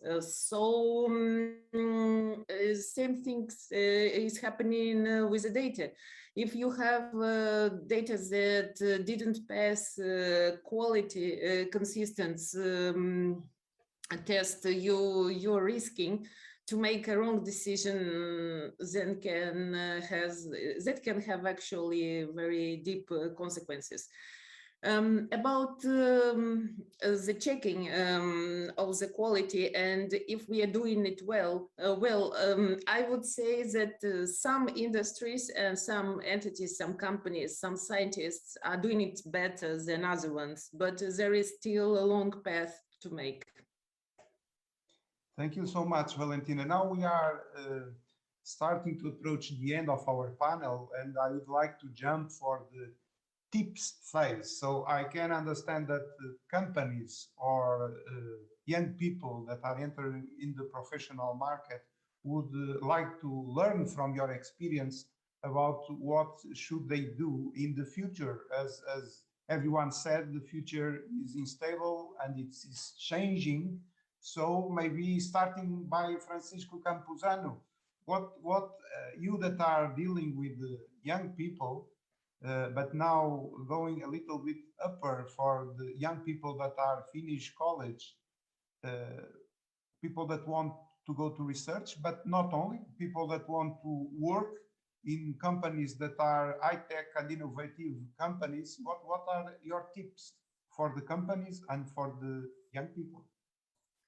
Thank you for the question. To me, it has been also not that surprising, but it has been a little bit when we have been to this technology conventions. We have had many students coming to we have a booth there, and we have had many students coming by and say, oh, can you tell us a little bit of the project? How can this project help us? Or do you have any tip for us? And then to me, it was very interesting to discuss with them. And I think that one of the things that to me is relevant for them, and then also linking with the previous question, is that especially with the European, in the case of Europe, for the European legislation, is a good tip to look at them, because this has some kind of binding, legal binding with the government, and they have to provide answers for this. So when we are talking about the Marine Strategy Framework Directive or the Water Framework Directive, or any directive, they will generate a market of services that the countries need to fulfill. So having a look at them of what are the the descriptors, the indicators that they are generating, I believe that they will generate companies, that will generate a market, and they will need of people that will be able to understand how to measure those variables, how to interpret those variables, and to provide some advice to the policymaker. So I think that this is some of the lessons that also we are kind of learning with this project, and can be kind of a tip for the Thank you, younger Francisco. Olat, what are the main demands that the companies ask in the field of the renewable energy? I've been hearing that there is a lot of dynamic, a lot of will of putting device on the ocean, and I can imagine that there is not enough skills for this. So what are your tips for the young generation and also for companies to prepare the people we need? Yeah. Yeah, as I say, I think that in the coming years, the offshore technologies will be deployed. I want to, maybe not massively, but we will see a lot of the deployments in the Atlantic and in Europe in general. But I think in Europe, everything will start in the Atlantic because of their resource. And what we hear from the companies is that these digital skills are missing. So as I mentioned, the data management, the automatization, the Internet of Things, machine learning, these skills are missing, and they are needed. So I think that it's a good moment to specialize in these areas. From the engineering point of view, and as I said, for the maintenance, the operation and of the installations, but also from the biodiversity. I mean, the environmental aspects also. I mean, this is, as Valentina said, this is energy is not an isolated area. We are operating in the sea, and we need to monitor also really closely what is happening in the environmental side of animals and also vegetation and how we are impacting on that. So, I mean, the scope is really wide, and I think it's a interesting and promising sector. Thank you, Olat. Valentina, skills also reminds me the words reskilling. So adapt the people we already have that maybe need some new skills to can succeed in the future. So I'm not only talking about young people, but all people.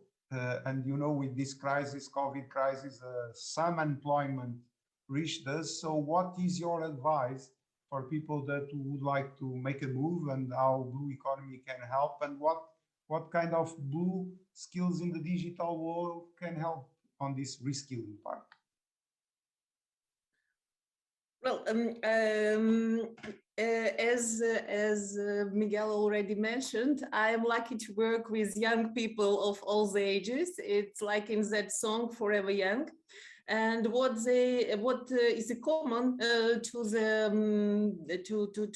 this forever young people is that they have a quiet understanding that we have to learn every day. So the one of the most important skills is a will to learn for whole our life, adapt, readapt, and readjust and improve our skills.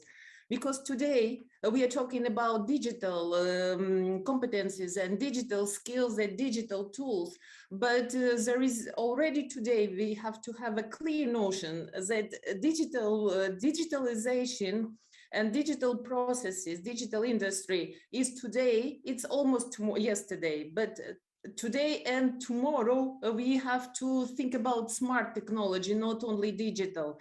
And digital is just one step to become smart. So, so we just have to be able and ready to learn to whole our life, because the one thing is becoming more clear every day, that we will have to have highly professional people in every stage of the process, in every industry and in every part of our life. Thank you, So Valentina. I wish we all stay forever young and with will to learn and improve whatever life brings. No doubts that the main skill for everyone is to be open-minded. Philip, just to conclude this panel, and you as an organizer will have the time for that. I think you also have a question. Please do so. No, I just wanted to add to Valentina's comment. We have here an engineering school that deliver a specialized master in marine renewable. This is the Bretagne Engineering School. And what usually they accept some engineer from automotive or some different areas, and they add a layer of competence, a layer of skills that helps them to manage a marine renewable project with hydraulics skills, with project management, and so on. And so once you have a good brain, you can add this marine renewable layer, and you can just move on and make your move, as you said, Miguel, to this new emerging and promising sector. Okay. Now to conclude, Philip, you was also a co-organizer with Pilar 2, Ana Noronha, myself, and Frederic. Your last words and comments in order to have a better future, and that means new skills and reskilling in a transversal way, but particularly in terms of environmental sustainability. I can see from all the discussion that a new profile of job is coming, data scientist, and it's going to be a challenge and also a requirement to put that in between the physician, the chemist, and so on, to make sure that we can uptake this huge amount of new data to the world system, and make sure we preserve the ocean, because that's all we need, preserve the ocean to be able to exploit it, but sustainably.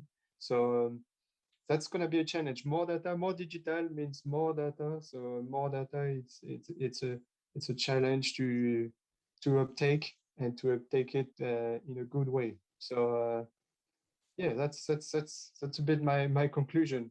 We're moving. The world of ocean is still moving and evolving fast. Philip, I can imagine that also with such amount of data, we'll need time and people to analyze it, but most of all, a lot of cooperation. So, and I thank you very much for how, I would say, France and Portugal and Spain in this panel, and also with the help of Ireland, our colleague Liz helped prepare this panel. So now I think it's time to ask, to thank you, of course, and thank all the questions we have and all the assistance, and ask to Anna to start the views from teachers, students, and young professionals, which I think it will be also a fantastic panel to learn from this important experience. So thank you so much. Thank you very much. Thank you all. So we'll now start to hear from a series of teachers and young professionals. So I would ask, so here I have already some. Hello, thank you for having come. So maybe I would start by Mathieu Prodhomme, if he's there. So okay. Mathieu Prodhomme, Collège Victoire d'Aubier, Plouzané, France. Oui. And it is a blue school. You have to apply to apply. Ok, j'y penserai. Je connaissais pas en fait. Je connaissais pas, mais on va y repenser avec les collègues. Alors, je vais vous partager donc moi l'expérience. There we go. I'll think of it anyway. I didn't know the principle, but I'll start by trying to share and divide my slides, sorry, about many years of the results of many years of research, local work. So can anyone see my slides? It's not going to be very long. It's about 5 minutes presentation, but it's the fruit of several years of research, as I said. And I'm going to tell you about some specific data analysis. Basically, I'm a teacher in physics and chemistry in a Brittany-based college, and I'm working in collaboration with two colleagues in mathematics and technology. We spend a lot of time together trying to make up situations around specific problems. And then we share this knowledge in the secondary schools when we can. So that's one of the projects we analyzed 2 years ago about the island of Saint. We live just across the sea from that island, and in the student spirit, climate warming is often something very abstract, very remote, that doesn't concern them directly. They often associated with the disappearance of, say, the Maldives or another distant, unknown, exotic archipelago of islands. And so it was interesting to apply this exercise to local phenomenon that does indeed know an increasing submersion phenomenon. So we tried to diversify our approach between three different subject matters. We started by touring around the islands and identifying the issues that might be connecting with oceanological subjects, basically. We wanted also to make sure that all students could relate and connect with these issues at their own level, depending on their age and their fields of interest. We wanted, therefore, to deal with local issues on the one hand, engage 100 students across the different specializations or competences during 1 year, and raise awareness among students about environmental issues, generally speaking. So these are a few pictures of how the experiment took place. And there was, you see here, the mayor himself, who actually met up with the students and these classes, and the students tried to explain to the mayor how these softwares worked in order to contribute to the protection of these islands, which aren't independent energetically, because we're all dependent on the metropolitan and the mainland's power plants that are carbon-based plants for most of them. And you see, we tried to invent a hydraulical based or powered sort of plant, as the next slide should be showing, but apparently seems to be blocked. So thanking and passing you for your invitation. I wanted to start by telling you the different partners, obviously, who've contributed to the computing of this exercise and to the collecting of data, software, knowledge, etc. By basing our exercise on the GIEC data, knowing that we're in a very propitious place, in fact, in Brittany, because near Brest we have so many different agencies who could help us with open source softwares such as Geoportail, as you can see, and other logos here of the different partners who helped us with 3D printing devices, for example, in order to produce and manufacture turbines in order to produce electricity. And there are several sources that we could quote, several more, I mean, like this website you can see appearing on your screen. We were received by an engineer from France Engineering Marine, and we were able to envision all sorts of scientific sites by means of YouTube. So you will be presented with the result of this whole process after a year's work. Here on the table, you see all sorts of subject matters spelled out in front of you: maths, chemistry, geology, data processing. Everything comes into play. On the left-hand side, you can see, for example, how the idea of planning a floating gate comes into place, how to produce energy, how to print the turbines in 3D, how to draft this sort of water column that could help generating electricity as well. The sound is very poor and broken up. But we try to basically involve the students in all of these projects. And as Philippe was saying yesterday, put them in connection with renewable energies and their daily applications or transpositions to our life in Brittany. Key highlights appearing on the screen now. Obviously, the help of all our local partners near Brest was extremely precious. It also stimulated us to represent some of our students in certain national contests for scientists, which was a good stimulus for them too. Then you'll have understood and gathered that without the open data, open source software, and digital resources previously mentioned, we wouldn't have been able to build that sort of pedagogical material. But we also realized several times that you should be picky about the information you find on the internet, of course, because that doesn't always match reality on the field. So a system of checks and balances of your information source seems to be important and helps the students to exercise their critical spirit, basically, after they've developed and understood a mathematical model. And this collaboration has been going for 4 years on different subject matters.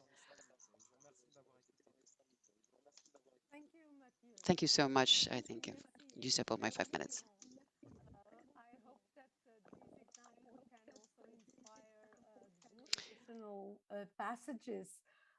She coordinates a marvelous project that many of the other speakers will also talk about. So Casey, the floor is yours.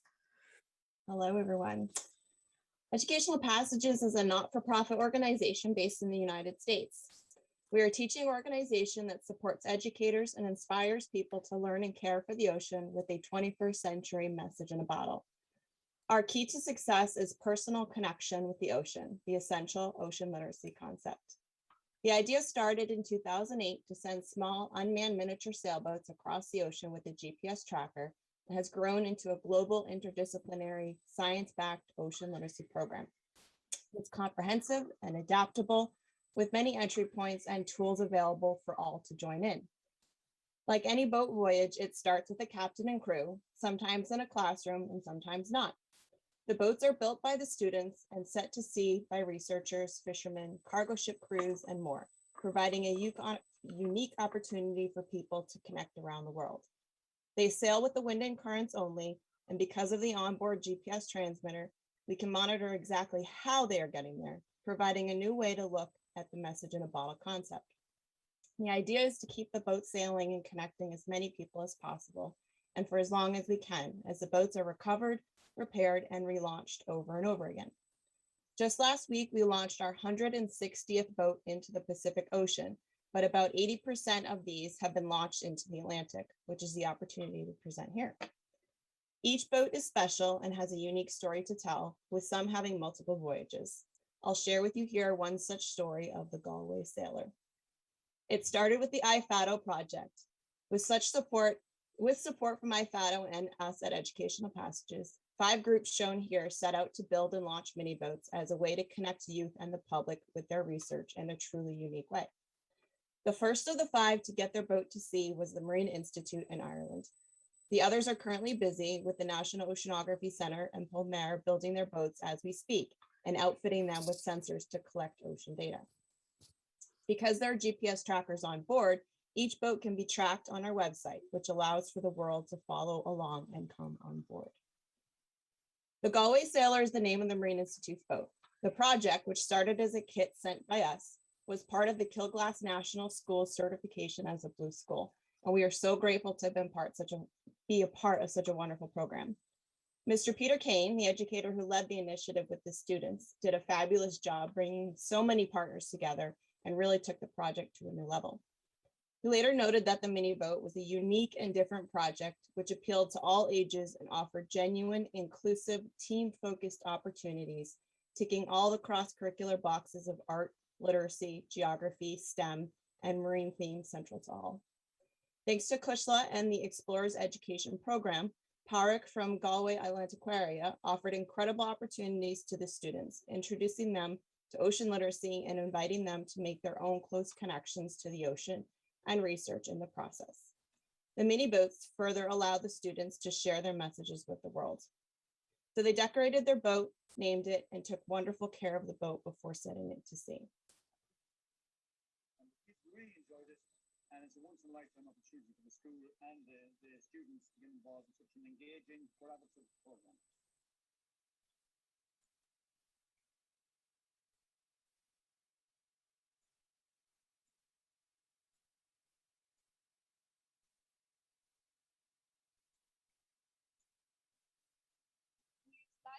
Say that Sultan and the Galway Sailor is now at sea. We will be tracking it for the next few months. Thanks for this wonderful and unique project. Thank you.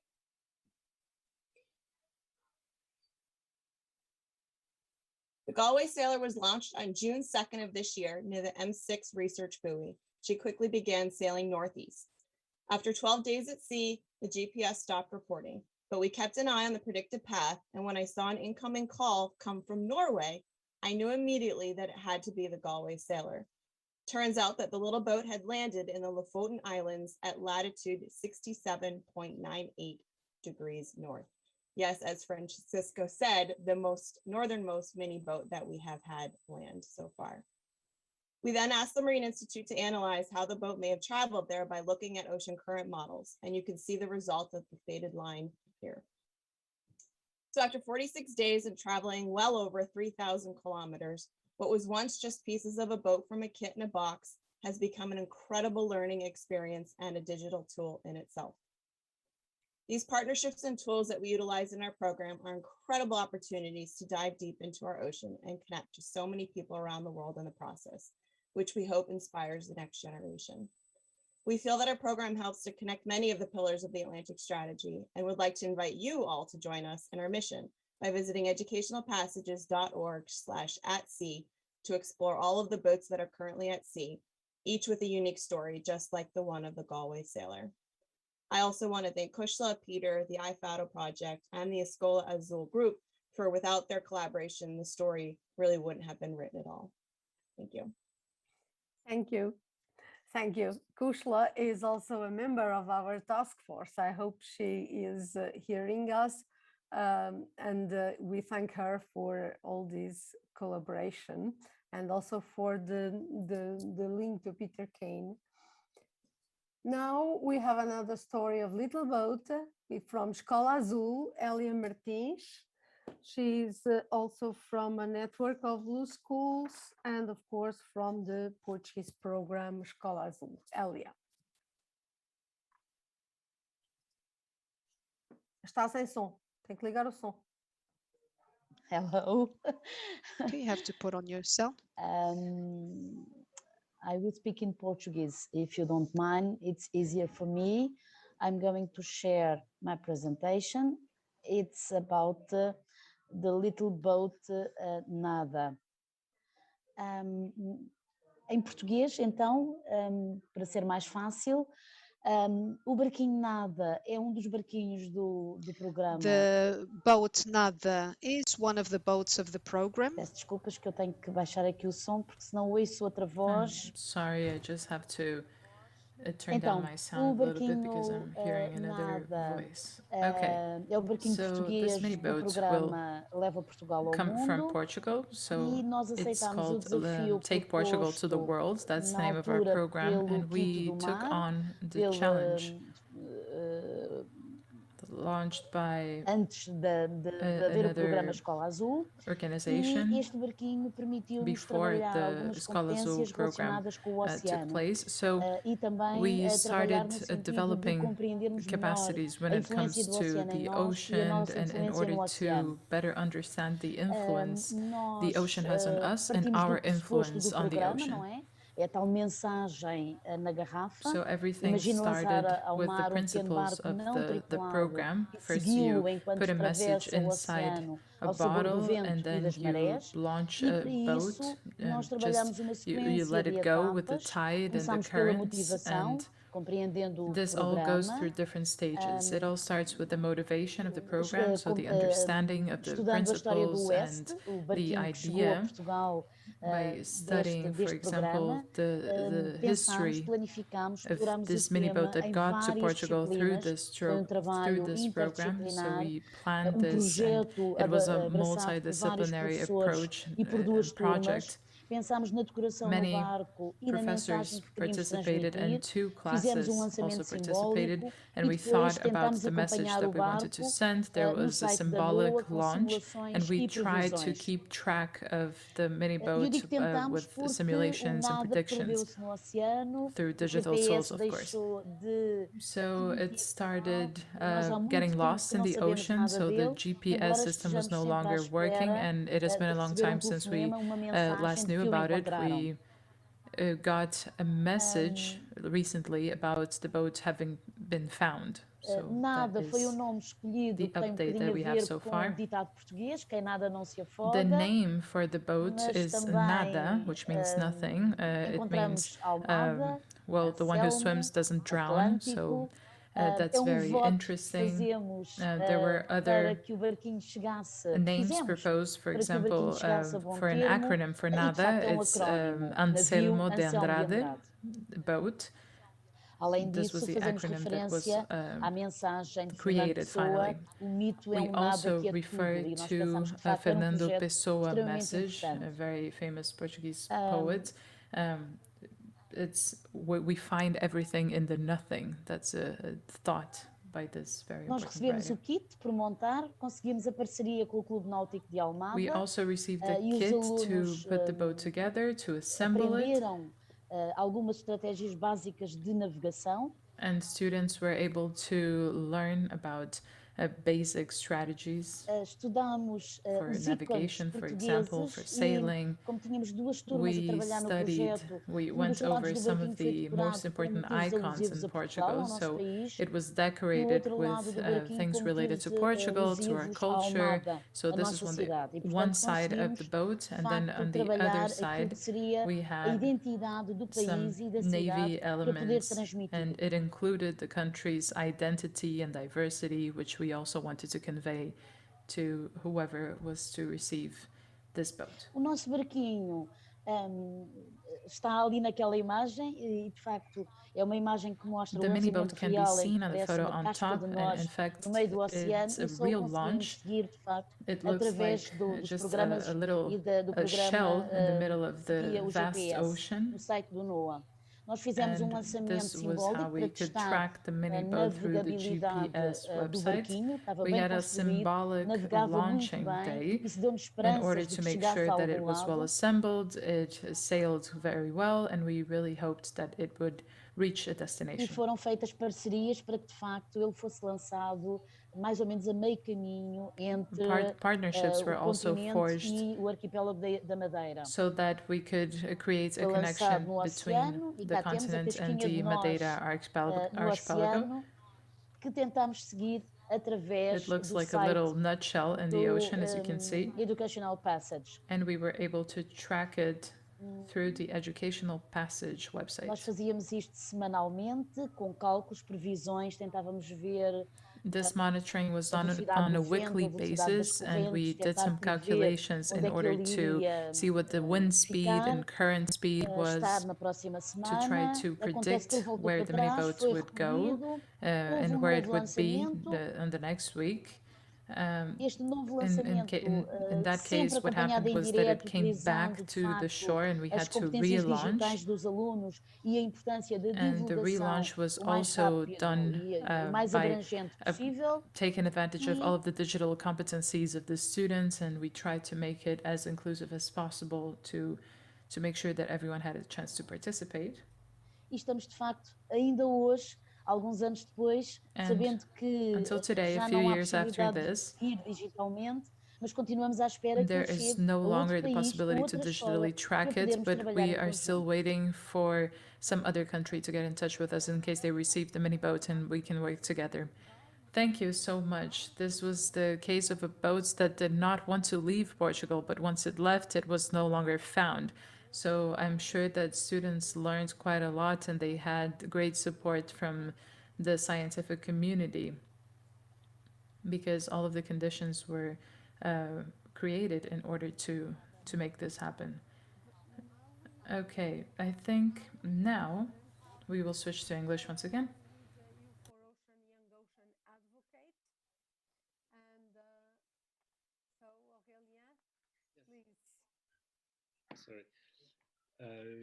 So I will as well present in French, such as it's my mother tongue, but I hope you enjoy the presentation.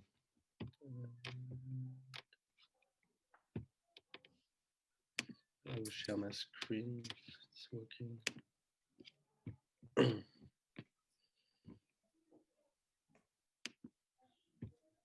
Do you see my screen? Yes. Go ahead, please.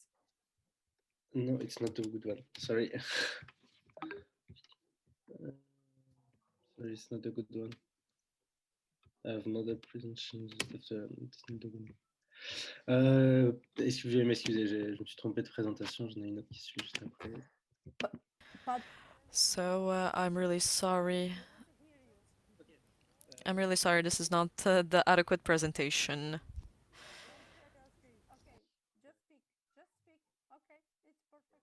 Even better. Alors, je vais me présenter. Je suis Aurélien Stremzek, donc Voilà. fondateur de l'association For Pilar et So, my name is Aurélien Stremzek. I am a young ocean advocate and I work for the shore and the seas. And I'm currently going to speak about the actions that we complete within our association and how the digital means are helping us conduct on our activities. So, we are a scientific non-governmental organization, and our main objective is to participate in the protection of the coast through the scientific research, and we also wanted to have a direct link between the fundamental research that is at the university, of course, this research at that university, and the wider public through a diverse action. So first of all, I'm going to speak about all of our major activities where the digital tools have been essential, especially concerning, for example, the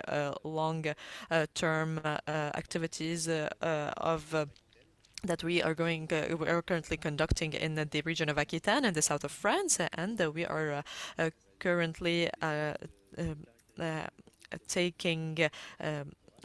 taking some samples in order to have the research on the quantification of plastic on the coats, and afterwards we're going to analyze these samples. We're going to trace these samples in order to determine potentially the origin, maybe the industrial one, of this plastic, and we know that there have been a lot of degradation by the ocean of this plastic, and we're also in a partnership with an expert ecologist in order to have these experiments, let's say, in other countries, on the coast of other countries, in Mexico, for example, and through these activities, we have we have the necessity to have a real precision in GPS, to have a very, very adequate research and adequate study, and we also work with a lot of laboratories, and especially we work as well with the University of Bordeaux, and we're currently supporting a lot of thesis projects that are associated recently to the crisis of the COVID, so the digitalization of the information, and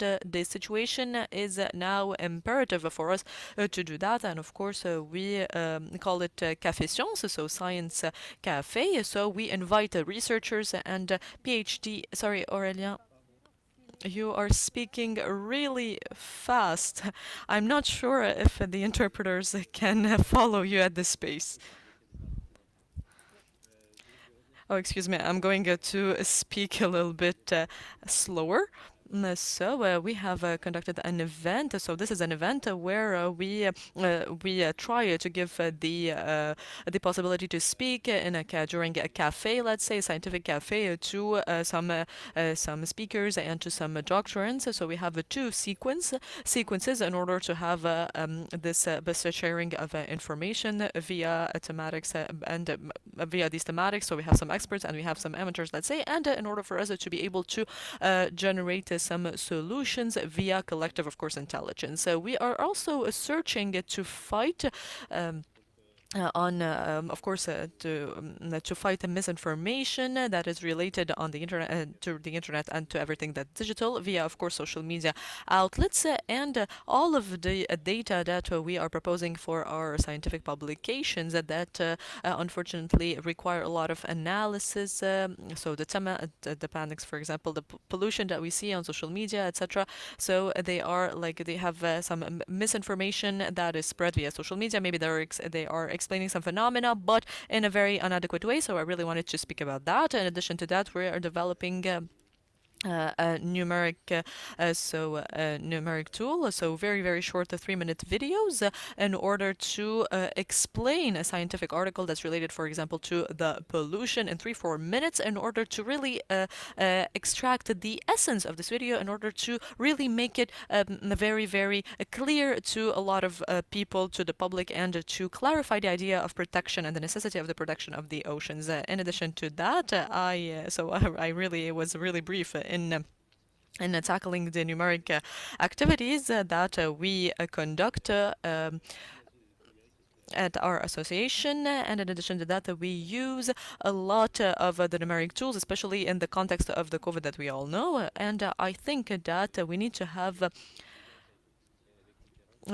the tools, the essential tools to connect to the public. And I think that this is very vital in our experience in order to create this positive dynamic in this thematic, especially at the public. So thank you very much for your attention. I am sorry because I could not present my PowerPoint because of the technical problems. So thank you, Aurélien. Switching back to English now, we will hear Frederic Palmada from Kids Dive, which is a project resulting from one scientific institution, ISPA Maré, from Portugal.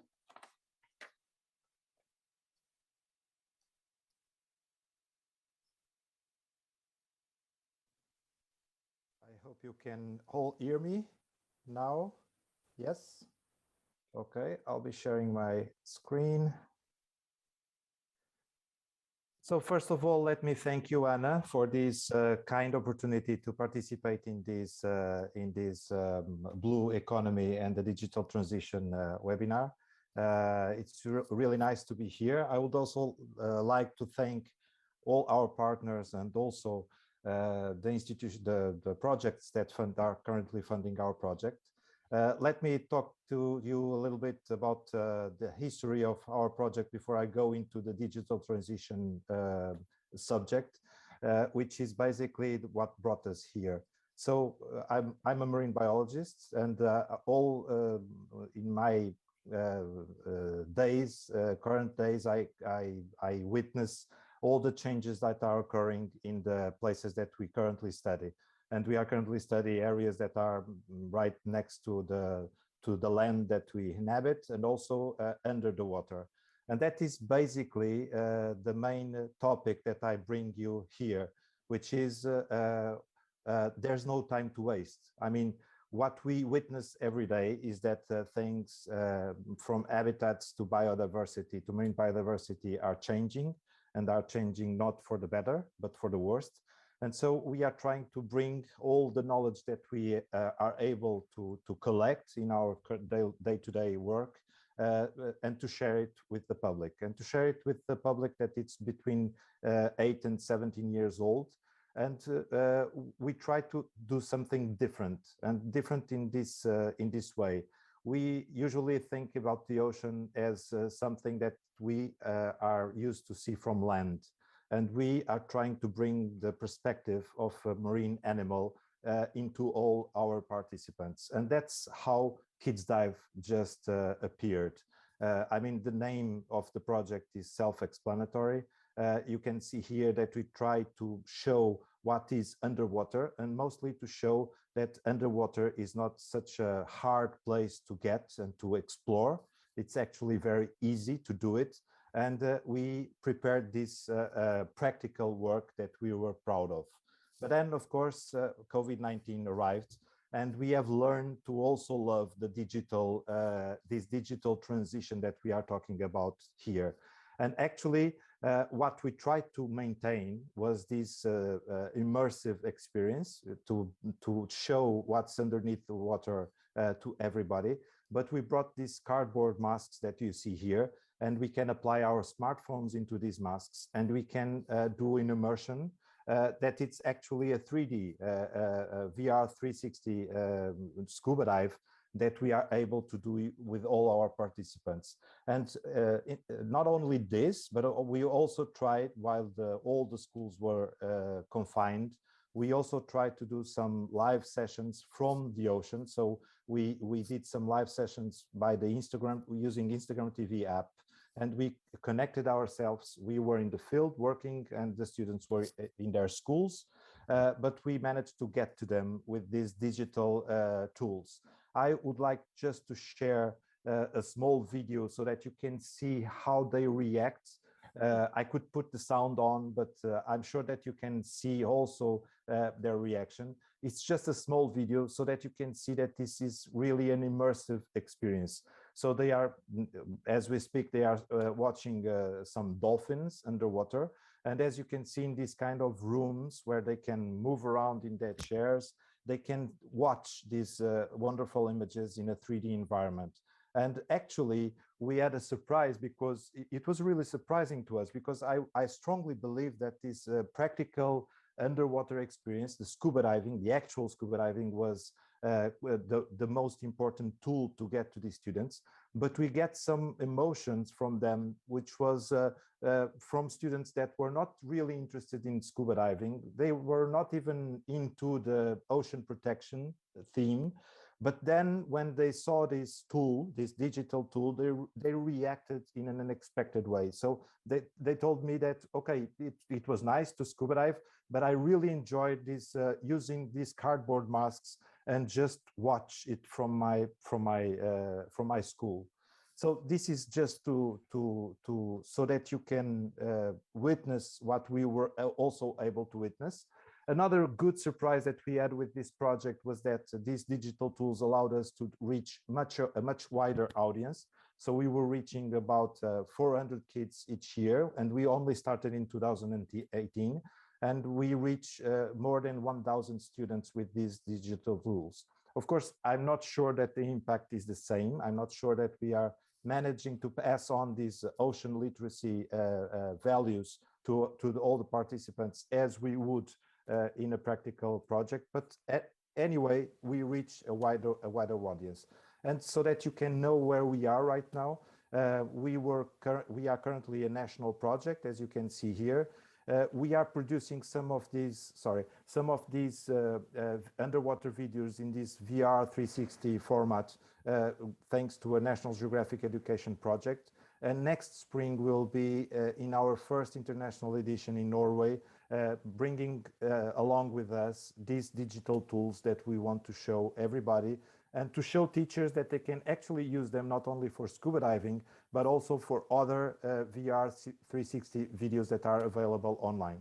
So thank you. I don't know if I managed to keep my presentation under 5 minutes, but thank you anyway. Please visit us in our web pages and social network so that you can know a little bit more about Kids Dive. Thank you, Anna, again, for this kind invitation.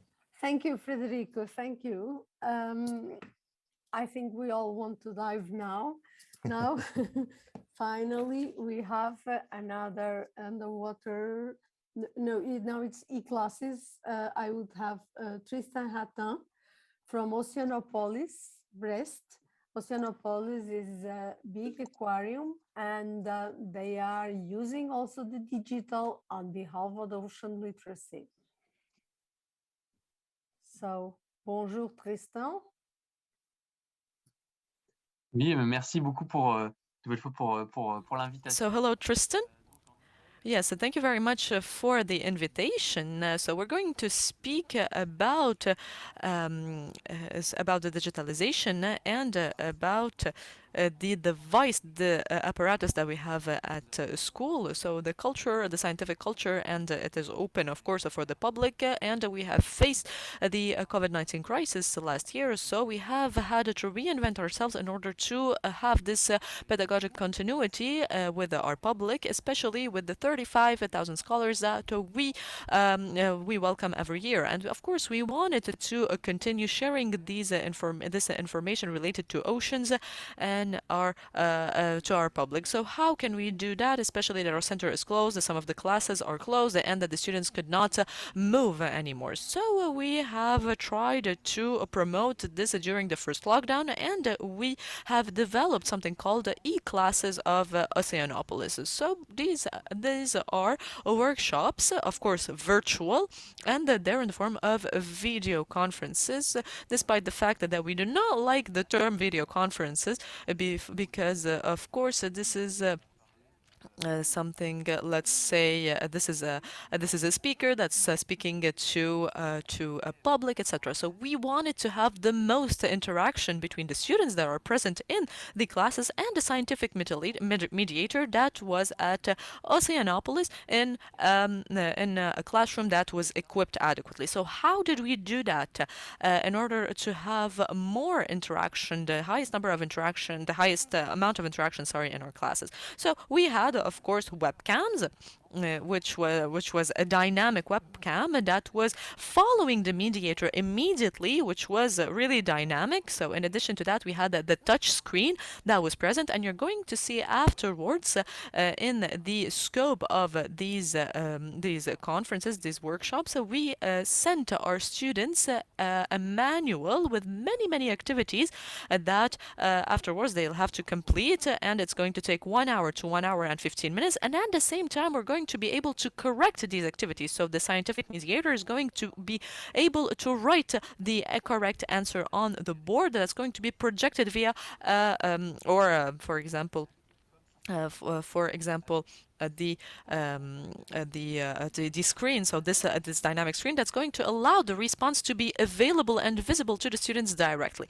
In addition to that, if there is a numeric, so a tablet, the numeric tablet, the students will be able to answer the questions directly, and so the response is appearing directly on the screen as well. In addition to that, we had cameras under our microscopes, under our binoculars, and we had cameras that were present in order to show the experience on the palette, so the students can really see the experience. They're not just listening to what the mediator is saying. They're going to be looking directly on this material, and for example, they're going to be able to conduct experimentations and experiments using some organisms. In addition to that, there was a camera, a direct camera that was there, and that showed the aquariums directly, that showed the animals in the aquarium, and the students could see everything that's happening in real time. So this workshop would be of 1 hour or 1 hour 15 minutes, and in addition to that, the professor or the teacher also had a 20-minute training, because of course this is the teacher that had to open up, for example, the cameras, or for example, launch the camera of the police mediator, the scientific, mediator. So when this class starts, and in order to promote this interactivity, in order to have this dynamism with the public, with our students, so this activity of 1 hour and 15 minutes is distributed over a range of various activities. As you can see here, we have worked with a graphic designer to have a really visual animal in order for students to have their hypothesis, to test the experiences that we're conducting, and to take notes of the observations that they have been able to do. So even if this was a digital workshop, even if it was a virtual workshop, they could keep this document, and they could rework on this document in their classroom. So during this first lockdown, we have developed that initiative, and afterwards, during the second lockdown, we have really been able to implement these e-classes. So we have 10 e-classes that are focusing on diverse subjects. So plastic pollutions, the production of marine mammals, the discovery of plankton, and it is not really an evident subject because we do not have the adequate material in a class to do that. And these e-classes have allowed us to contact these schools that are near Oceanopolis, but we have also been able to reach out to multiple schools that are far, and they could not have the means to come to Oceanopolis. And despite that, they were able to participate to these activities that were tackling the oceans, and it wasn't their duty afterwards to come to Oceanopolis, but Oceanopolis was coming to them. So this is what we have been doing, and we did that for, of course, school students, but we are currently developing as well some activities to contact and to reach out to associations, to experts, to marine experts, to experts in fisheries, for example, in order to reach more and more people, in order to have awareness workshops on biodiversity, on plastic pollution, or on other matters. And it has been a year now that we have developed and launched these classes, and we have been able during 1 year to reach out to 3,000 people thanks to this new activity and thanks to these new devices. So thank you very much. The visitors, and that can be also used to obtain information. So I would have 3 minutes. So these 3 minutes, I cannot do much, but I would like to ask Aurélien, we are not so much used to seeing NGO refer the importance of data. So as far as I understand, data, you collect the plastic, but you are developing some studies yourself or with the scientists to study the plastics, right? And you need a very precise location. Yes. En fait, nous sommes partis du constat que de toute façon. Yes,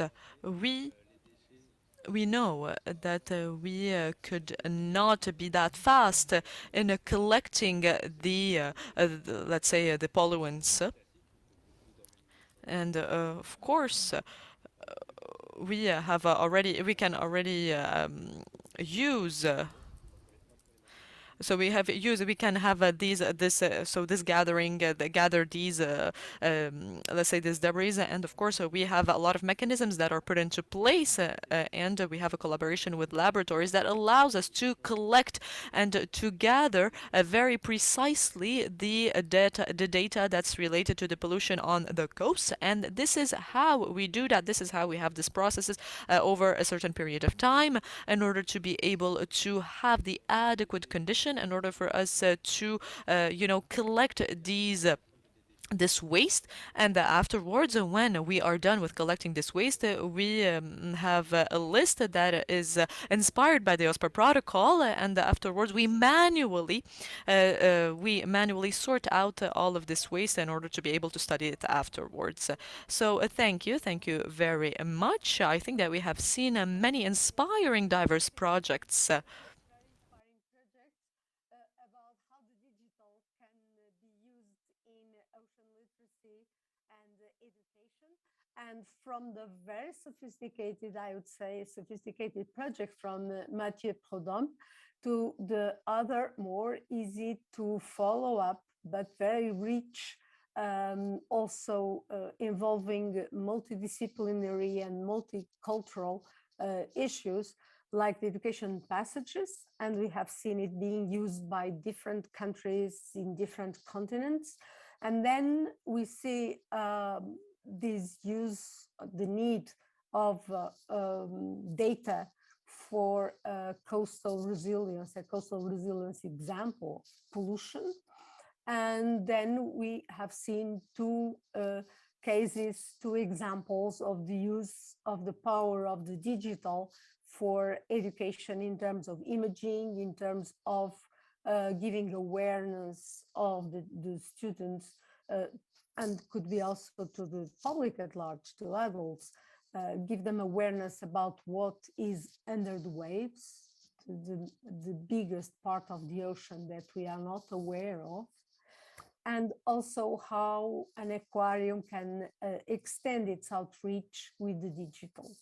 So thank you all. Thank you for having come. These are really, really very inspiring projects, and I wish you a lot of success. And I do hope that this can also make other teachers and other educators follow your path, because it is really, really inspiring. Thank you. So now we will have the next roundtable, where we are going to discuss precisely what we have seen, which is how can we boost ocean literacy with digital tools. I would also say that I would like to ask I don't know if we have time, how can ocean literacy projects help to increase also the digital literacy by putting children and teachers using data from very early ages. So I will have now with us Renato. Maybe we will start one by one. So Renato from CoLab Plus Atlantic and from the Faculty of Engineering of University of Porto. So Plus Atlantic is the same institution that runs IFADO. So please go ahead. Hi everyone, and thank you, Anna, for the invitation to be here. It's a pleasure to be in this roundtable. So as Anna said, I'm a researcher at Plus Atlantic, the same as Francisco Campusano. It's a collaborative lab that aggregates institutions, universities, and companies, so the industrial side, to create new products for the ocean and specifically for the Atlantic. So my background is oceanography. So, but I'm now working more with the engineering side, so using AUVs, ASVs, so that kind of tools to sense the ocean. And that's it. Okay, so I would ask you, how do you think we can boost ocean literacy with digital tools? In your case, I remember having heard you about how the access to data could change the vision and the sense of action that citizens can have for the sea. Can I change for Portuguese? Maybe it will be faster to say it in Portuguese. Okay.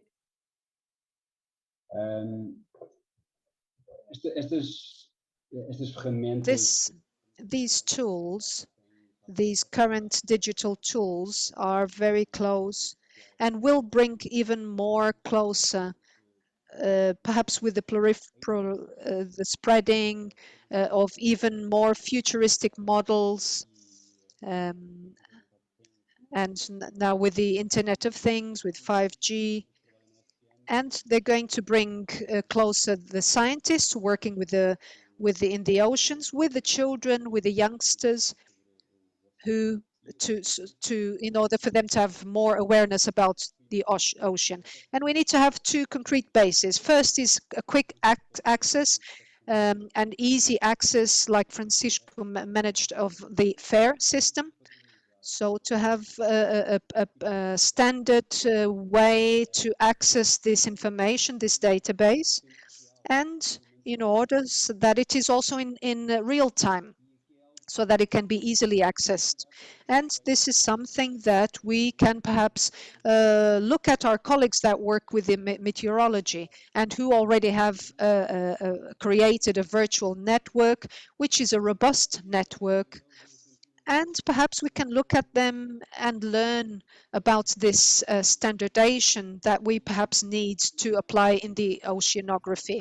But it's also important to mention that it's not enough simply to have data. We also have to have softwares, programs, and perhaps people. And I remember, I can remember the first session we had people who are specialized in different areas, but who are also who are transversely specialized and know about different areas, so that they can spread the information and a wide information and in a very simple way, but a correct way and in a real way and true way. And this is very important, so that this is connected to the open access to this data. And also, it is important to mention to have an easier access to the work that is made on an ocean level. And I can give you some examples of what was done by our colleagues in the United States with the project from the Nautilus ships and other projects, who have access to a whole load of information in real time, and who allows them to connect with different colleagues and speak about the work that's being undertaken. So this would be so ship-to-shore activities, yes. And this is very important. And this whole knowledge that is being brought by the different parties is perhaps one of those pictures which is the more beautiful pictures, you know, the ocean and the reefs, and perhaps now with the 5G we can actually have and see this information about the reefs and other ecosystems or much more clearly. We will be able to see much more clearly all the work that we're doing, and this is perhaps one of the main points from this project. Okay, thank you. So, Brendan, please talk us about your project. You have a blue coding project. Oh, okay. So, yeah, I'm Brendan Smith. I work at Camden Education Trust. I'm also based at a university in the west of Ireland, and I work a lot with young people. So I've had a long journey. I started off as very much a community activist, as a teacher, then going into research and so on. And the basic element, as I see it, is in terms of ocean literacy or any literacy and digital tools, is to excite young people. You got to really capture young people's imagination. You got to look at the world through their eyes. What do they see? They see color, they see fun, they see excitement, they see teamwork. And if you can combine all of those elements with an educational philosophy of bringing what you're teaching, in this case, ocean literacy, into the schoolroom and make it relevant to them. And we always believe that all science is local. You're going to change the world. You got to start in your own doorstep, so to speak. So with schools that are based on a seafront or based on lakes or rivers, that is their ocean, that is their outdoor classroom. So more and more we're turning away. Even though I was Apple's first salesperson for Ireland, I won the award in '82. I was very much there in the early days when we were bringing in these new things called tabletop, we now later called desktop computers, and that was changing everything. But we met a huge resistance of teachers coming from pre-digital, not wanting to use the new tools. Whereas you talk to a young child, it's like a phone is like a third hand. It's part of the fabric of what they are, you know? So just like a paintbrush, we turn the phone or the smart device into an apparatus of change, bringing in color, all those things. Brendan, we stopped hearing you.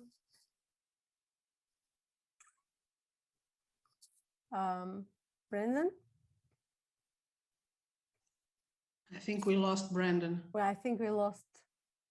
Maybe we pass to the next speaker, which is you, Patricia, and then Brendan. Brendan is back. Yeah. I'm back. Okay, you Sorry. are back. Okay. That's one thing about technology. You can just put it out straight away and you have absolutely no control. Just to put into context, in my university, we've had no internet for 4 weeks. We were cyber hacked, you know? So if the phone doesn't work or the smart device in the classroom, you turn to the paintbrush, you turn to the crayon. So you always have to do that. So what we do with young people is we take a project based on sea with a very good scientific knowledge. We look at wildlife, and children love wildlife, and we look at what damages wildlife. We look at things like pollution and global change and so on. And kids don't want to see wildlife suffer, you know. So you can take very serious themes, taking something that children love, wildlife, in this case, fish and so forth, and using their artistic skills. So that's important. To me, technology is just another form of communication. Technology is just another artistic form. So we've always combined technology with artists. So any of the projects we have designed, we have always taken the artists there. So we don't promote STEAM, as in science, technology, engineering, and maths. We never did. We always promoted STEAM. STEM. We've always supported STEAM. So the artistic element. So look through the world through children's eyes, capture their imagination, use the tools that they would do outside the classroom. And this is often a problem. Sometimes teachers try to teach new issues through the technology and medium of the past. That's important, the paintbrushes and all of those. Like, I love painting. Just look at my attic here. It's lots of different artwork and creative skills, craft skills, and so on and so forth. But we have to see it through their eyes, as to say, use the technologies that they do in an exciting way. And to me, like, I love games. I go back to the 60s and when we made our games out of cardboard and wood and so on and so forth. And that hasn't changed. Children love games. Children love wildlife. Teachers have to teach them the important elements of learning. And now in Ireland, for the first time now, ocean literacy, computer coding, climate awareness, climate change, biodiversity loss, they're all going mainstream. A bit late maybe, but better late than never. And it's people like Camden, Bernakirk and Cushla and so on that are really pushing the boat out there, you know. So to me, excitement, fun, looking through the world through children's eyes, taking serious elements, bringing it all together and using technology, not as an end in itself, but just as a medium of change and as a tool. Yeah. So I hope that answers your question. Thank you. So the question is to design suitable challenges and activities for children or for students where they have to use technology to fulfill them, but not technology just for the sake of it. Yeah, not for so you use the medium, you use the environments of gaming. Gaming is a fantastic thing. Children love games, and you use teamwork. So any games we design, we always get children not to do things in isolation in the classroom in terms of you know, designing stuff. They do it together, you know. So I originally got involved in 2002, introducing science into the primary school curriculum. We took it when the British left the Southern Ireland in 1922. We took science out of the school curriculum and we replaced it by our native language, Irish, which is great, but to have the language, but we should have not taken out science. So we had to talk to teachers about introducing science, and they didn't want another subject on their busy curriculum. So we decided to give them a laptop, which was new in 2001, give them a movie camera, handheld movie camera, which was new in 2001. And we used all of those, but the basic medium all the time was fun, excitement, color, and all science is local. That's the key element, yeah, as I would say, or key elements. Thank you. Okay, thank you, Brendan. We now hear Patricia Conceição from Escola Azul, the GPM Portugal. Hi, Anna. Hi, everyone. Thank you so much for the invitation. I will speak in Portuguese, if you don't mind. So turn your translation on. Obrigada, Ana, por este convite. Well, thank you very much for the invitation. And a lot of what I had planned to say has already been addressed by Renato and Random. Well, that's all true. I am Patricia Conceição. I am part of the Escola Azul, or Blue School Coordination in Portugal. It is a network which at this point has more than 200 schools, but it also is a network that has many partners that collaborate with us, and that's why it's so enriching, because all of the schools can have the opportunity to connect with our partners in order to develop ocean literacy. So from the education perspective and the digital transition perspective, it is very important to use digital tools in order to promote ocean literacy, of course. And this is because not all schools at this point in a country such as Portugal, a coastal country, does not have the same access to the tools and as other initiatives, but we do have a lot of access to the ocean. So the digital tools can be a new input so that all of the schools at this point can be at an advantage. It could also bridge inequality gaps, and it could increase inclusion and access to information, which is so vital. So when we talk about schools and Escola Azul, the Blue School, we let each school develop their own projects. They have a choice in this case. And this all comes down to the teachers as well. So everything that happens in the classrooms is related to what the teachers decide. Of course, the students are using all of the information that's available, but the initial introduction is done by the teachers. So we need to have very good fundamentals. We have to promote good and user-friendly content, but teachers should be aware that they exist and also be trained and feel at ease when they have to pass on this information. So when we talk about platforms for data, for example, databases or many layers of data, there are educational courses that are quite interesting that could maybe guide professors, teachers in this case, to use them. And there are also webinars that share information where teachers can feel more confident in teaching these tools to their students, to being able to handle them better. Last year, due to the European Atlas of the Sea, which is an open data European atlas which contains a vast amount of data about the Atlantic Ocean, we created a working group with several teachers from Blue schools, Escolas Azuis, to develop educational courses connected to the European Atlas of the Sea in order to create exercises, for example. And it was necessary to take some time to do some research and to give them some time to feel more confident, more comfortable with the resources in order to reach the potential that could be reached by using it. And all of the resources were gotten from the European Atlas of the Sea website. These are basic exercises that will be used as a foundation for the development of new exercises for whenever new teachers want to use tools like this. And well, on the other hand, everything that Renato also mentioned about the fact that partners are reinventing themselves and readapting much more to this digital era.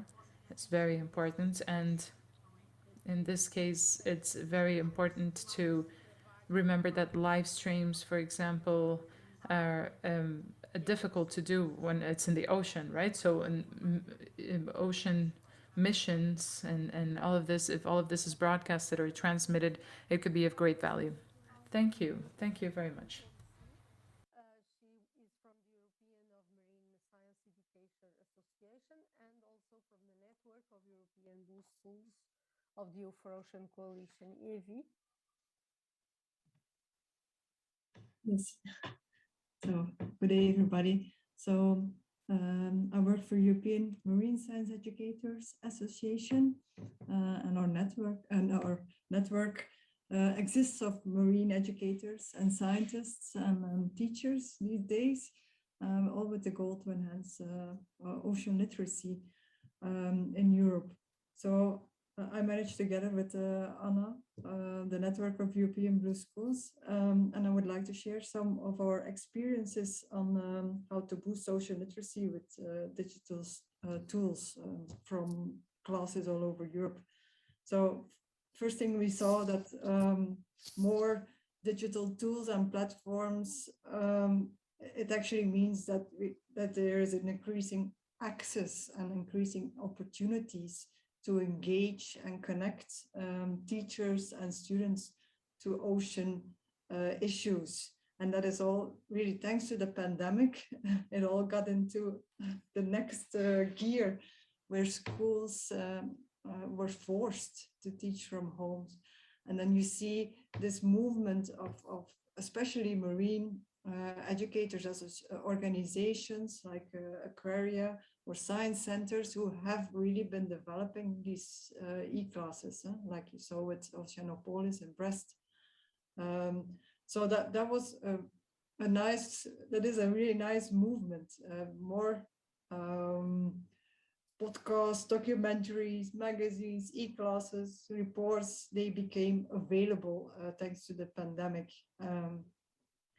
In the network of European Blue Schools, we also see that certain digital platforms such as e-twinning are used really to connect classes from Lithuania to Romania to Portugal and work together on ocean topics. So that is something that has already been existing for a while now, so before the pandemic, but it is used intensively in our network. So for information sharing, exchanging teacher resources, and also to give students the opportunity to talk to each other and exchange. This cultural exchange aspect is very motivating for youngsters. Another thing is that we see that teachers use more and more apps. For instance, when they go to the beach, you have the outdoor classroom, but they use the app as an aid to give youngsters immediate access to expert information on the names of species. So you take a picture, you know which species it is. So that is also something that we see is getting more and more integrated in schools. I do think like emerging technologies such as VR, they have this huge potential to engage and educate groups about the ocean and like this an immersive, most likely addictive way also. It's a very great educational tool, but it's not being used a lot in schools yet. So it's only a few schools who use it, and that's mainly because it's a funding issue. They don't have the equipment, or especially there's not many resources out there. So it is a big opportunity to develop more of these resources and work together also with schools to test them out and make sure that it's getting used in schools. Teachers have little knowledge on how to use them. Also, following a glider on a website is a great start if we have that, or following a shark who is tagged. But teachers, they need some training to understand this data and what it all means, and use this in the classroom and link it to the curriculum, to the objectives of what they have to teach. So I really recommend a more improved collaboration between schools and then members of science community or blue economy companies, also marine educators to translate it all, and ITers. So that's very important in the future to reach the next level in enhancing ocean literacy and building all necessary skills via digital tools. And then what I also have discovered is that there's many marine educators, but not all of these educators have a technical background. So talking about new type of professions, this would be one of them. Mm. You stressed a very good point there, Evie, is that when I see, for example, at School, at many projects that dealing with the ocean, it is mainly biology. It is often mainly that biology, because we don't have yet enough many educators who are familiar with technologies to embrace sorry, to embrace the use of data and to really perfectly explore what is being done. For example, Ellie often said that we were calculating the winds and the predictions, etc. I made her a question, but there was something with her micro. But I know she had collaboration with scientific institutions from as she's a blue school, she has partners in the scientific institutions, because I remember to have followed that case. So this is absolutely critical, because teachers need help to make sense of this data and be able to then explore pedagogically this data. Well, I am making an intervention. I will pass to, but but it's quite true what you have said. Teachers, we have to connect, make the bridges between the technical skills and the transversal skills, a bit like Valentina was also saying. Now, Frederick, you are the last member of this panel. Well, to make the first intervention, I would like to pass to a second discussion, if possible, afterwards, because there are so many interesting things said that I think we must really build on this. Frederick. Yeah, absolutely. As there's interpretation, I will shift in French. It will be easier for anyone. Tout d'abord, merci par rapport à cela. So firstly, allow me to thank you qu'un des enjeux for giving me the floor. So I think that the first issue here, so it's really clear that the recent generations, that the new generation do not have a problem with digital tools, they use them every day, etc. And Evie has tackled a question that surpasses even ocean literacy, because the use of digital tools is something really, really important. It's extra generational. So it needs to be, so they need to be prepared. Our education needs to be prepared. So of course, the ocean literacy is something innovative. It's an innovative subject. And of course, we need to share the information and the knowledge. And of course, the digital tools can help us to do so. And as everyone has already said and mentioned, we all are currently learning to know more about the ocean. And for me, the question is the following: how can we engage the young people to use the digital tools that they know how to use already, that they know how to manipulate already? And maybe they can help us to have this intergenerational dialogue and to tackle questions of resilience.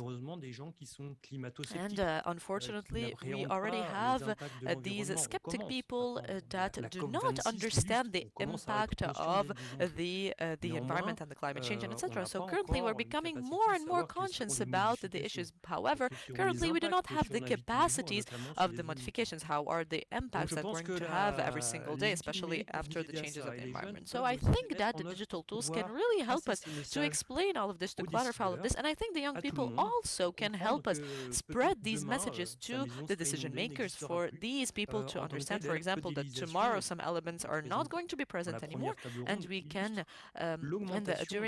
we can see during the first round table that it's there is a promotion of the mobilization. And I think that this workshop has been held in France for the fourth pillar, that has illustrated the capacity of observation, and it allows us to know more, to understand more, and afterwards we will be able to alter our public policies and to understand and to comprehend what is happening. So I think that this is a really, really important element. So this capacity to mobilize our race to machine learning as well is a very important element. And I agree to everything that has been mentioned before. Et on voit apparaître d'ailleurs And sur we des see problématiques liées à l'environnement that des serious there are a lot of games sur problematics lesquels and les serious games serious that are games peuvent appearing permettre d'apporter aussi une so réponse on ludique, thematics that are related prise en to compte environment. And certains it enjeux, will notamment these l'oceanic serious games can literacy. allow us to Un have serious real game pourrait être answers, especially for manager d'un example parc marin, to d'une aire marine ocean protégée. On peut être literacy. un So in order to be manager of il faut pouvoir a protected marine gérer, area, gérer so peut-être in order les to be a conséquences manager, d'un aménagement du littoral you par have to rapport à be des risques able, for environnementaux. example, Ça existe, la solution existe et ça peut être tackle une the bonne consequences, for example, manière of de the faire le alterations of lien the coasts, etc. So these intergénérationnel solutions avec are l'usage here, de ces and maybe we outils can du use numérique. this Peut-être poussé possibility, we par can nos use enfants this qui means in seront order plus à to même de have this les intergenerational partager dialogue. So, and of avec course, les we can autres, benefit from finalement. our children who Et puis are alors, dernier willing point, to je pense share this qu'il information with y a others. aussi quelque chose qui est And intéressant et I l'actualité think that d'ailleurs, is c'est there's quelque chose something qui va really, se really interesting commencer here, à and partir du the 5, c'est les Oceanic Hackathons. we have C'est something toute called c'est Oceanic une sorte Atom de that's going to be compétition launched qui se joue sur starting the 5th. So 24-48 heures, this is qui a engage sort of pas mal competition that is going chercheurs, alors c'est plutôt de la recherche, mais on to be essaie de completed valoriser within les 24, informations. 48 Et c'est hours. une So sorte de we have compétition a qui lot of permet researchers that d'apporter are des engaged here. solutions So this sort of competition aux can problématiques, really help us océaniques tackle à the travers problems, the l'usage des issues, données, and propose solutions peut-être la création through même the usage of services, peut-être de startups qui data, pourront maybe peut-être envisager create ces services. Et startups, tout ça, create ça permet aussi de les services that could valoriser. Donc offer les these l'usage de la donnée, these services that could ça a été dit, use il nous digital faut des tools données that pour could pouvoir le use faire, mais this on this voit que data. maintenant Of on course, arrive we need à data in order marier to be ces able mondes to achieve entre all of le these monde du objectives. numérique, But currently, le we monde des need outils to have this link numériques en tant que between tel, the world et of everything l'ocean digital, so the à une vitesse qui nous dépasse parce que digital moi world, aussi, and of quand j'ai course the commencé, il n'y avait pas ocean beaucoup literacy at d'ordinateurs. a very, Et very maintenant, tout le fast monde est pace. obligé et ça Because va when I très, très started, vite. for example, my career, I did not have Et a il lot faut of penser sur possibilities, ces I did not niveaux-là. have a Donc lot of voilà, il tools. y a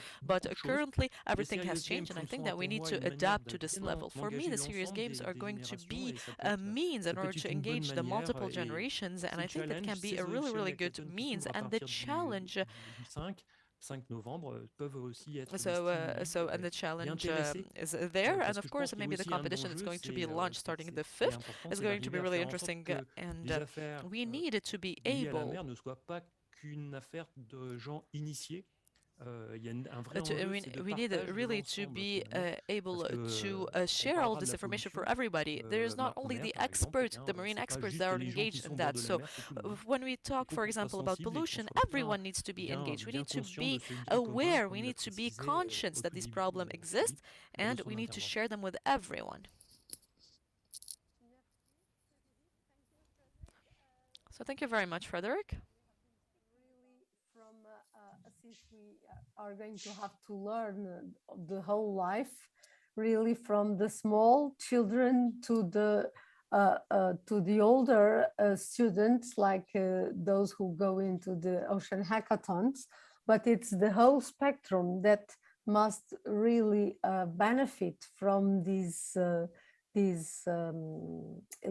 digital tools. And on the other side, we are discussing the intergenerational problem that also you stress that many educators are not familiar with digital tools, whereas the kids are. But we have kids and kids. We have very small kids who without educators will not do anything from their digital skills. The teachers have to come in with their pedagogic knowledge. And then we have the older kids, I would say secondary school students or university students who have digital skills and have already the power to conduct active campaigns or to convince the other people for the climate skeptics, etc. So this is a very rich discussion. I also like to hear Brendan telling that this must not be technology just for technology, is giving them a purpose, a game, something to do. And here goes my second question are these ocean literacy examples, marine examples, a good way to teach people technology? Namely, for example, more harder topics like machine learning or artificial intelligence, making them sensitive to this kind of technologies, to wanting to learn that kind of technology using marine examples. No.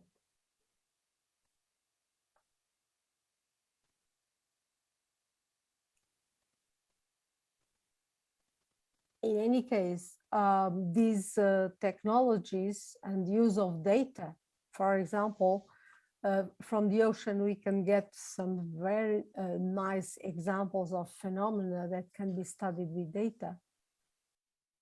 Well, You expect an answer from us on that? Or? Yes, that's what I am going back to you. So not to me or to all of us? To all of you. All of you, all of us, okay. Sorry. Yeah, I think that Brendan can give an answer, I guess. Yeah, just sorry, could you repeat that question again? Apologies, I didn't realize that you were throwing it out to everyone. Yeah, I'm sorry, I'm tired, and so it's not so easy. So I am asking back if, as we don't want technology just for technology, people learn generally with a purpose. Yes. If marine examples couldn't be used in turn to help the digital transition, to help to Yes. teach some specific digital things, especially the more complex, like artificial intelligence or machine learning. Yes.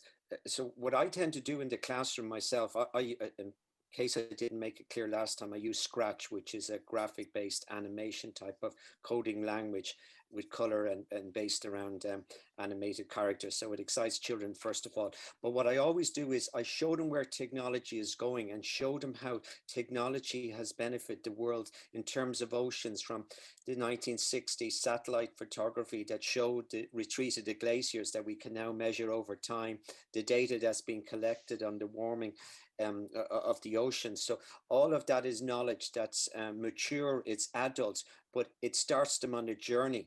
So I have worked with children that are 10 and 11 in coding, using serious reality themes like climate change, biodiversity and loss. And it's lovely to see those now doing research at third level. So some of them have started a journey because you take themes that are important, take technology that is benefiting the world, because let's be honest about it, science and technology is the reason why we have biodiversity loss and climate change during the Industrial Revolution. You know, we use technology in a consumer society to basically to destroy nature, and now we're trying to undo all of that harm. So I never tried to separate that all science and technology is good. It's not, and we have to put that into context. But now it's a tool for change, and that handheld phone with all the apps on it and the data collection that you use to monitor emissions or so forth is fantastic. And do you want to be able to do that? Well, let's start with scratch. Let's start with making the movement a foundation. So that's how I teach them. Take serious themes, show them where technology has benefited society, and also point out where it hasn't, and show them that they can be part of this journey of change. Yeah, so that's how I introduce it, you know. So, and obviously AI and robotics, yeah, we show them examples of that in action actually as part of that. Yeah. Okay, thank you. And Renato, you made a very nice example about people in meteorology already knowing how to create awareness and make display data in a simple way. You look to a meteorological panel and prediction, and you know what is going there. When could we have something for the ocean, for example? É uma boa pergunta. Talvez primeiro é preciso, se calhar, uma organização. It's a good question, and perhaps we need first to have a global organization, and it might take several generations to actually create this. As we have, for instance, a WHO, for instance, and like Brendan spoke, this is one of the examples of the methodology, but we can perhaps use some simple examples that we can't see in methodology. Perhaps we have the ocean brings the imagination that the meteorology, for instance, doesn't use. So to use, you know, with the ocean literacy, and perhaps another example between the meteorology and oceanography. And Brendan also mentioned to use games, you know, computer games, perhaps associated to climate change. We already have several of them, but in oceanography, there's very few actually. I placed here an example in the chat. Here in the chat box that you can see, and it's inspired in a BBC series, but there's very, very few examples about this. And there's with climate change, there are several games, and even from a political choice, what's the best actions that politicians could take, you know, so you can almost have like a governmental role when playing these games, but the same doesn't happen for the ocean. And one of the things we could do is to even ask and observe the new generations. In what way do they use the digital tools, and perhaps include how the ocean has been used with these tools.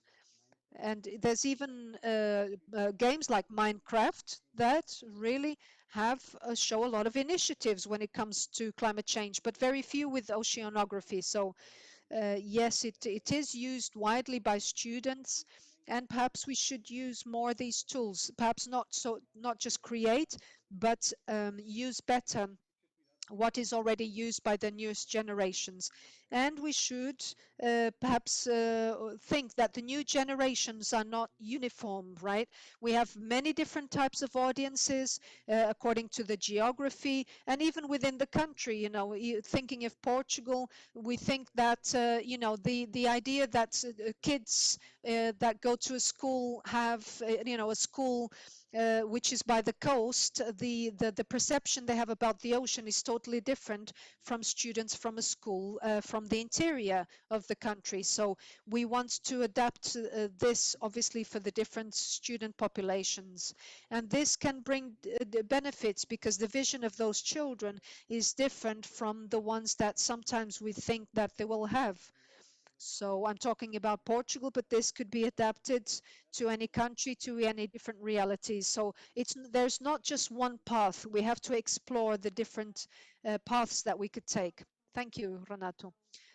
And I would also take the issue that Patricia mentioned with the European Adults of the Sea, and to create resources to the teachers to be able to collect those details. And we've been doing workshops about this for the teachers themselves. For example, the Copernicus data, the satellite data from the satellites of the European Union, the Copernicus, they are open. I tried myself to go there, and it's very, very difficult. So we should do also interfaces for the teachers, enabling them to use. We are now with the European Space Agency, the education program, to exploring a browser, adapting it and improving it for the use of teachers, so as that teachers can have access to those data in a more easy way. So this is also data for the ocean, because satellites monitor, well, ocean height, ocean level, many things, many ocean variables. So there are plenty of data out there, and we must help the teachers to cope with that. So that, yeah, because there are huge amounts of data, and that data comes from experts, and the experts know how to handle and how to examine the data.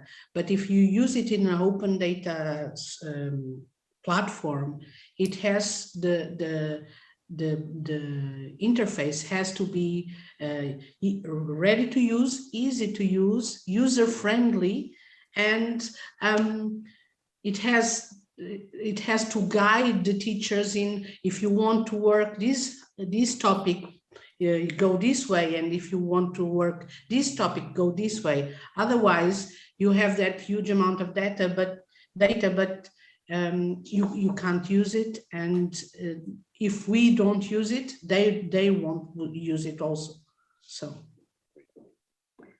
Okay, thank you. So I think we are at the end of this panel.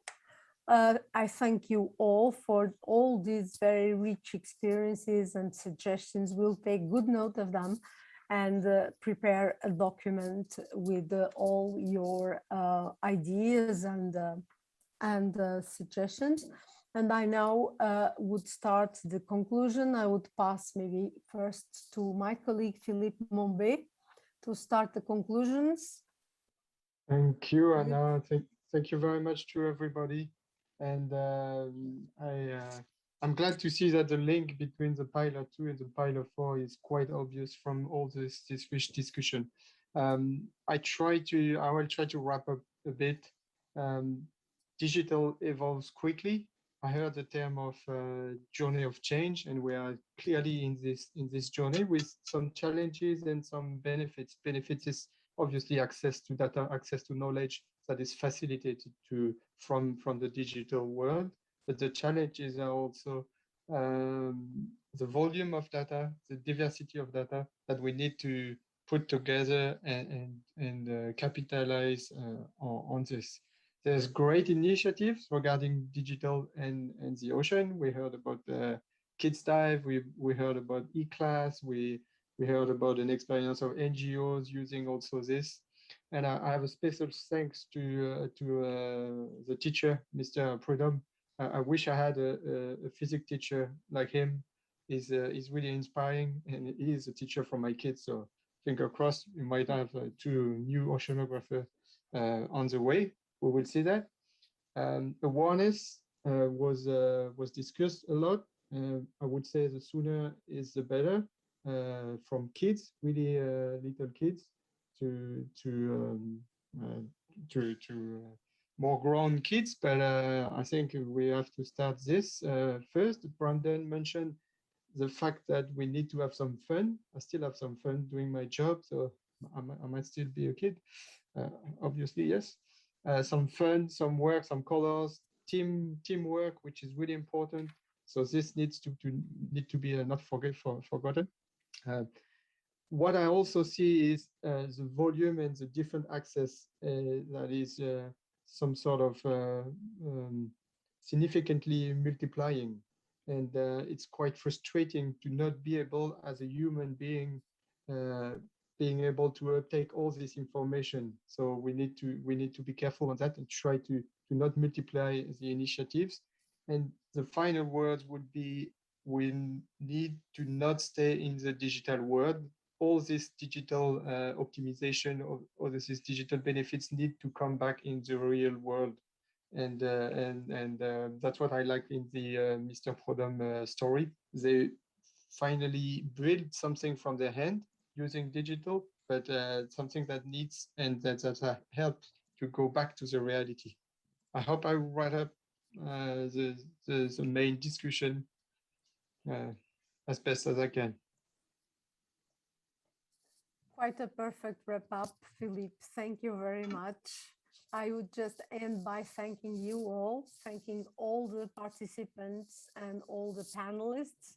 The participants have not been many, but they have been almost until the end. And so I am sure we will take very good conclusions that we will share with you all. Thank you all. And thank you to you, Anna, for organizing. Miguel and you, Anna, thank you very much for the organization. Thank you, Philippe, too. It was great. It was a great event. Cheers. Thank you. Thank you.